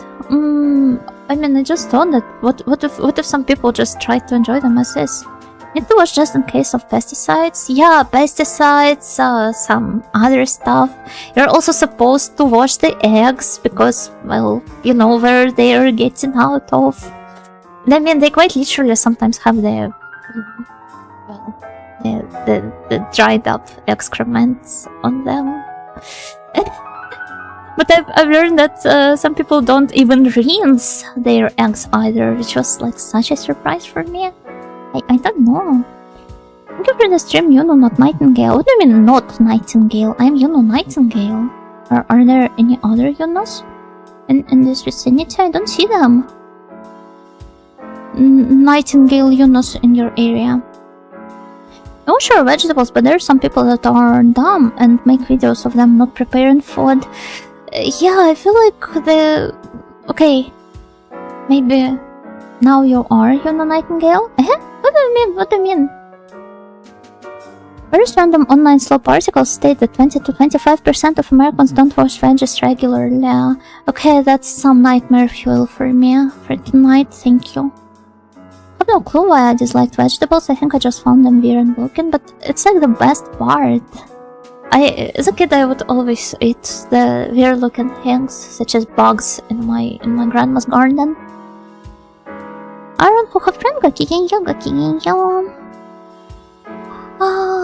But yeah, I feel like the perception of a lot of cuisines in general is over-exaggerated by a lot of like memes and short-form content. At least that's what I would like to believe. I choose to put a little bit of trust into American cuisine. In the US, it is required for companies to wash and clean eggs before packing them up. Oh, I see. No, I think it is still a good idea to rinse them just in case. I mean, you're not losing anything by rinsing everything, right? Or is this OCD tier? Are we approaching the OCD territory?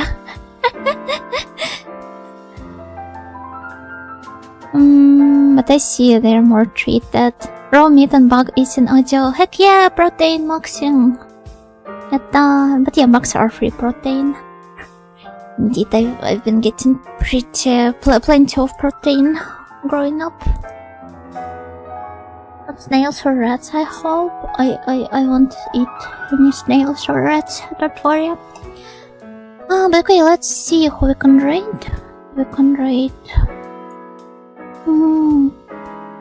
Digital is having a stream right now, so I suggest to go pay her a visit. Yeah, lettuce spinner is a must. I don't have one, by the way.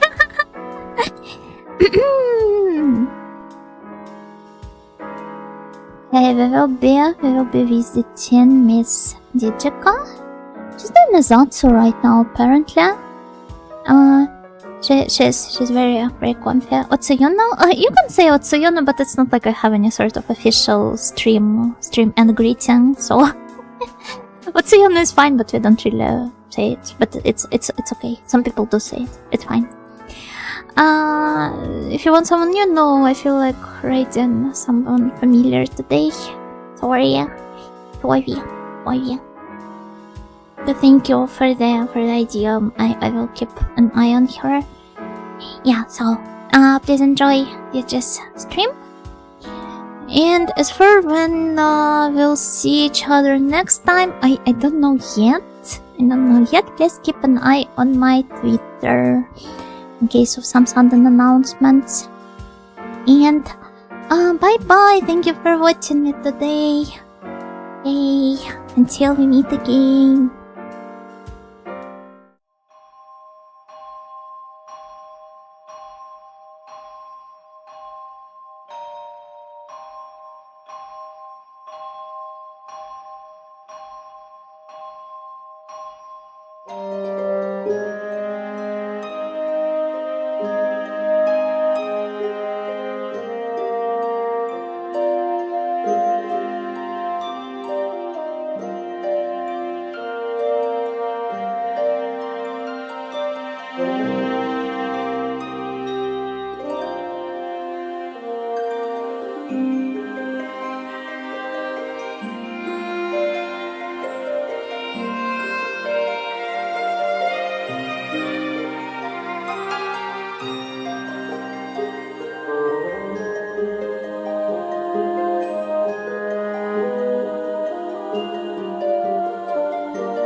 it.